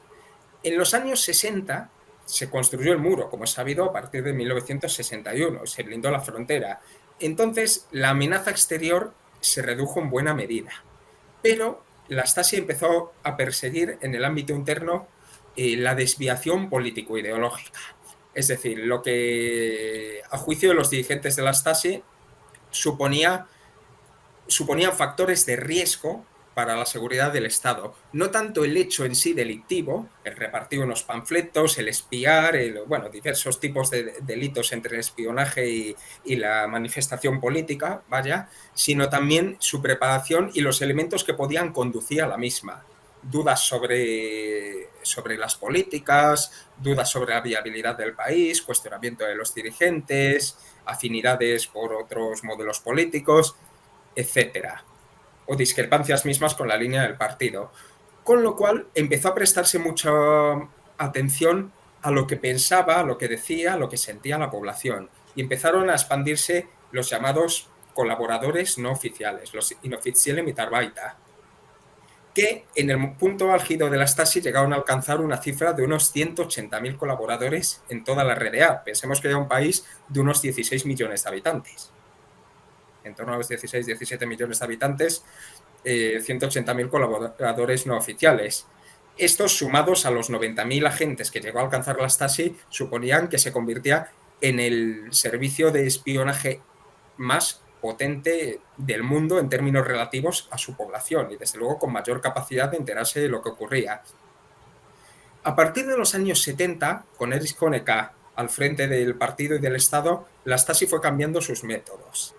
Desarrolló muchísimo la red de colaboradores y sustituyó los sistemas de represión tan directa como los años previos, sustituyó las grandes condenas de prisión, este tipo de mecanismos más brutales, por sistemas de lo que llamaban la descomposición, de infiltrarse en los grupos de oposición o en los grupos humanos potencialmente tendentes a la oposición y generar entre ellos polémicas, generar situaciones de desconfianza, hacer que unos acusasen a los otros para desarticularlos. En ese sentido, la represión se redujo, la represión visible, pero para reducirse tuvo que aumentarse la vigilancia sobre la población, una vigilancia que llegó a ser bastante abrumadora. Con las cifras que he dado antes, yo creo que nos podemos ya hacer una idea. Disculpa un segundito, Xavier. Vamos a cambiar y vamos a visitar también el Museo de la Stasi. El Museo de la Stasi está en Normannenstraße, en la sede de la Stasi. Tanto la sede de la Stasi como la prisión de Hohenzollernhausen no aparecían en los mapas como tales. Eran zonas de acceso restringido y en los mapas aparecían como otra cosa, porque eran destacamentos secretos. Ahí, en donde ahora está el Museo de la Stasi, estaba la sede del ministerio. Y bueno, el resumen que puedo hacer sobre la Stasi es esto: se convirtió en un sistema de espionaje ultra eficaz en el ámbito externo y uno de los sistemas de espionaje interno también más eficaces de la historia, que tuvo a la población vigilada a unos niveles que no se han conocido en otros países. En la etapa inicial, con un carácter más de represión más directa, con mayores condenas y métodos más brutales, y en la segunda etapa, con un sistema de vigilancia mayor dirigido sobre todo a prevenir los hechos delictivos contra el Estado. Y cuando hablo de hechos delictivos contra el Estado, hablo de delitos que figuraban en el Código Penal como calumnias contra el Estado o propaganda antiestatal, que eran, bueno, delitos realmente que permitían meter bajo su amparo casi cualquier manifestación de protesta. Por ejemplo, una oleada represiva muy conocida es la que hubo tras la invasión de Checoslovaquia en 1968, cuando se detuvo, por ejemplo, a una mujer que escribió el nombre de Alexander Dubček en una hoja, lo puso en el carrito de su bebé y se dedicó a pasearse Berlín con el carrito del bebé. Realmente Dubček era el secretario general de un partido comunista de un país aliado, y a esa mujer la condenaron a prisión. O los hijos del disidente Robert Havemann, que escribieron Dubček con pintura blanca en la pared y en vez de aplicarles un delito menor de vandalismo, también les acusaron de delitos contra la seguridad del Estado. En fin, la Stasi es una institución que ha dejado una huella muy imborrable, muy dramática en la sociedad germano-oriental, porque cuando la RDA entró en crisis, se pudo ver lo que hasta entonces se sospechaba, y es que la Stasi había sido una institución volcada en vigilar a la población mediante micrófonos, mediante cámaras, mediante espías y colaboradores en todos los ámbitos. La Stasi no solo se dedicaba a esto, mucha de la documentación, siempre se habla de los volúmenes de documentación que tenía, mucha de esa documentación, por ejemplo, es de pasaportes. La Stasi, además, se ocupaba de medir el estado de la opinión pública. Como no había encuestas de opinión y el sistema era un sistema autoritario, los dirigentes, para saber lo que pensaba la gente, necesitaban tener oídos, y esos oídos los aportaba la Stasi. Pero sobre todo, como lo que ha quedado la Stasi es como una representación de esa vigilancia sobre los ciudadanos y de esa represión política. Pensemos que la vigilancia afectaba, como has dicho antes, Alejandro, prácticamente a todo el mundo, incluidos los dirigentes de la RDA. Erich Mielke, el ministro de la Stasi y señor todopoderoso de los servicios secretos, tenía incluso una caja de color rojo con documentación sobre Honecker. Esa caja es conocida. ¿Por qué? Porque el recinto donde se alojaban los dirigentes estaba protegido por la seguridad del Estado. Todos los que trabajaban ahí eran de la seguridad del Estado y todo lo que entraba y salía lo autorizaba la seguridad del Estado. Hasta si había que comprar plátanos, pasaba por la seguridad del Estado. Entonces, todo lo que ocurría en el ámbito de los dirigentes lo conocía Mielke, que la tenía esta caja roja en la caja fuerte de su despacho, en la sede de Normannstrasse. En fin, la Stasi era una institución que, dentro del panorama general de policías secretas de Europa del Este, que como sabemos todas tenían una importancia bastante notable y todas eran muy potentes, la Stasi se destacó por encima de todas. Bueno, una cosa que podemos añadir de la Stasi, y ya termino, es que muchos de sus métodos iban abiertamente contra la propia Constitución y las leyes de la RDA. La RDA tenía estos artículos en el Código Penal que perseguían la libre expresión, etcétera, pero es que la RDA violaba la propia legislación de la RDA y hacía lo que quería. Hasta ese punto, por ejemplo, con esas detenciones prolongadas en Hohenzollern que no estaban bajo control judicial y que se podían extender todo el tiempo que ellos considerasen, o con la vigilancia sistemática cuando la Constitución de la RDA prohibía la violación del domicilio, la violación postal. Cuando uno visita el Museo de la Stasi, por ejemplo, encuentra una especie de planchas de vapor con las cuales abrían las cartas, las leían y luego las volvían a cerrar y ya las metían en los buzones de las personas que las fueran a recibir. En fin, era un sistema de vigilancia sin parangón en el mundo de aquel entonces. En el mundo actual, probablemente con las redes sociales, internet y demás, los métodos serían bastante diferentes. Bueno, pues yo creo que el recorrido por los lugares de interés lo podemos dar por finalizado. Quedan un par de cuestiones que las podemos acompañar de algunas fotografías, no de lugares, y que tienen que ver con esas relaciones entre España y la RDA. Por ejemplo, se me ocurre la siguiente pregunta. ¿Cómo fue el espionaje de la RDA en España? ¿Hubo agentes españoles en la RDA trabajando para los gobiernos españoles? ¿Qué nos puedes decir? Bueno, es más conocido el espionaje de la Stasi en España, que como comentaba antes lo ha trabajado José María Faraldo, tiene dedicados algunos textos a la cuestión, que el espionaje español en la RDA. Porque sí que hay una cuestión sobre la que merece la pena reflexionar, y es que sabemos lo que han hecho las policías secretas de Europa del Este porque se han abierto sus archivos, pero el Servicio Secreto Español no ha abierto sus archivos. La policía española no ha abierto sus archivos. Y aunque sabemos con total certeza que no han hecho las mismas cosas que la Stasi, no podemos saber con certeza lo que sí que han hecho. Y no podemos saber con certeza qué clase de espionaje se realizaba en Europa del Este. Yo sí que me he encontrado algún documento en el cual es palpable el espionaje, pero estos documentos me los he encontrado sobre todo en los años 50-60, algún documento que llegó a manos de Francisco Franco con información sobre algún espía que había estado en territorio de la RDA, etcétera. Pero poca cosa. Yo imagino que mucho espionaje no habrá habido en este ámbito, más allá del espacio propio de las embajadas. En las embajadas siempre hay espías, eso lo sabemos, siempre. Parte de los diplomáticos o del personal son agentes del servicio secreto. Algo habrá habido, pero también me pregunto hasta qué punto la RDA podía ser un objetivo estratégico para el espionaje español, teniendo en cuenta que España no ha tenido históricamente tantos medios para el espionaje. No tenía tampoco las circunstancias que tenía la RDA, que tenía Alemania Occidental al lado, y Alemania Occidental también tenía y sigue teniendo un servicio de espionaje muy importante, muy contundente. Pero claro, ahí había una situación muy particular entre las dos Alemanias que exigía esos instrumentos de espionaje. El caso español, yo imagino que algo habrá habido, pero poca cosa. Por lo que respecta a la Stasi en España, lo que sí que se ha comprobado es que hubo algunos agentes en el entorno de la embajada, pero que se dedicaron sobre todo a seguir con atención cuestiones de la seguridad de la propia embajada, es decir, a asegurarse de que todo iba bien, a garantizar la seguridad, y luego también a preparar reportes informativos que enviaban a Berlín Este. Pero estos reportes informativos... Sí, que es información... Claro, eran recortes de prensa... Sí.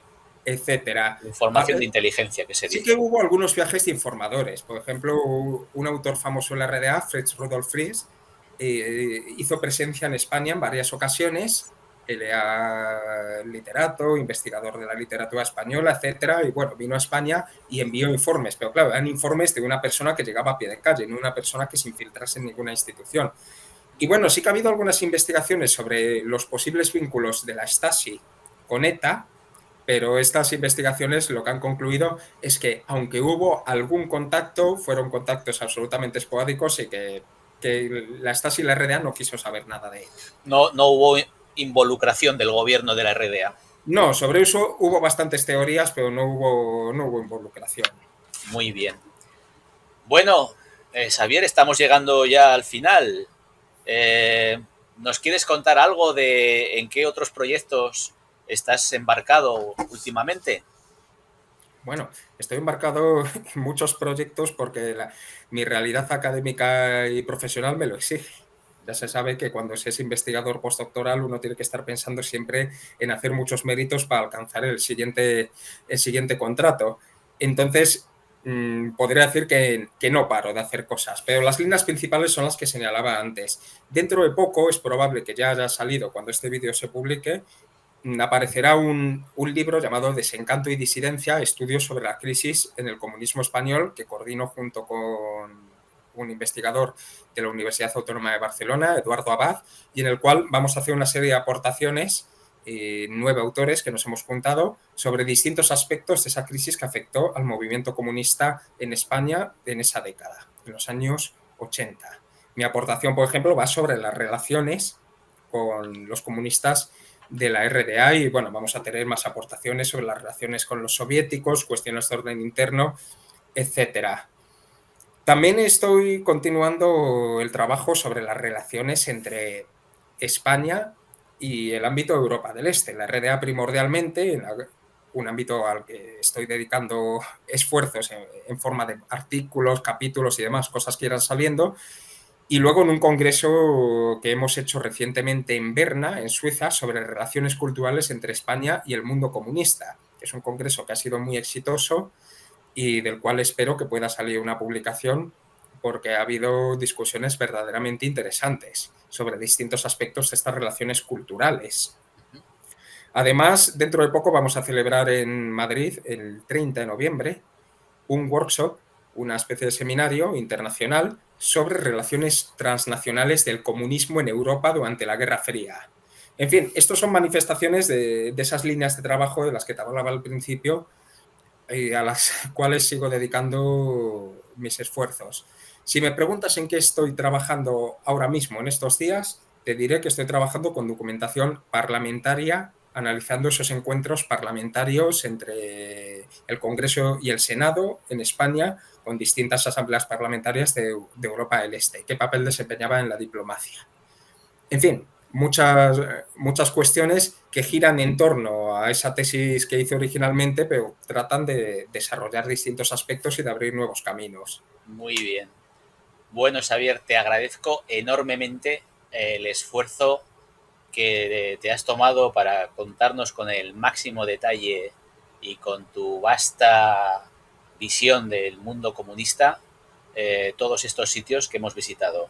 Espero que esta experiencia no termine aquí, sino que tengamos ocasión de volver a contar con tu presencia en momentos futuros y que, bueno, que te vayan bien tus proyectos y que el visionado de este vídeo pongan de manifiesto tu conocimiento, tu profesionalidad y tu buen hacer en este ámbito histórico. Los divulgadores históricos siempre nos gusta reconocer a los historiadores que estáis ahí al pie de los archivos y buscando las evidencias, pues que hagáis este tipo de intervenciones más dirigidas al gran público para facilitar el que todos los ciudadanos sean conocedores de la historia y compartan un poco esa pasión que tú y yo, desde luego, vivimos cada día. ¿Quieres añadir algo más? Nada, sencillamente darte las gracias por esta experiencia. Ha sido muy enriquecedor poder participar aquí y, por supuesto, puedes contar conmigo cuando quieras, dentro de mis posibilidades, por supuesto. Que mis posibilidades son limitadas, pero en este oficio hay muchas personas que saben muchísimo y seguro que no te van a faltar personas para este canal. Conmigo cuenta cuando quieras. Muy bien, pues muchas gracias, Xavier, y hasta pronto, espero. Hasta pronto. Amigos y amigas, con esto terminamos la entrevista a Xavier Ramos. Espero que os haya parecido de interés y os espero volver a ver dentro de unos días tratando otro asunto relacionado con la Guerra Fría y los lugares de interés asociados a estos hechos históricos.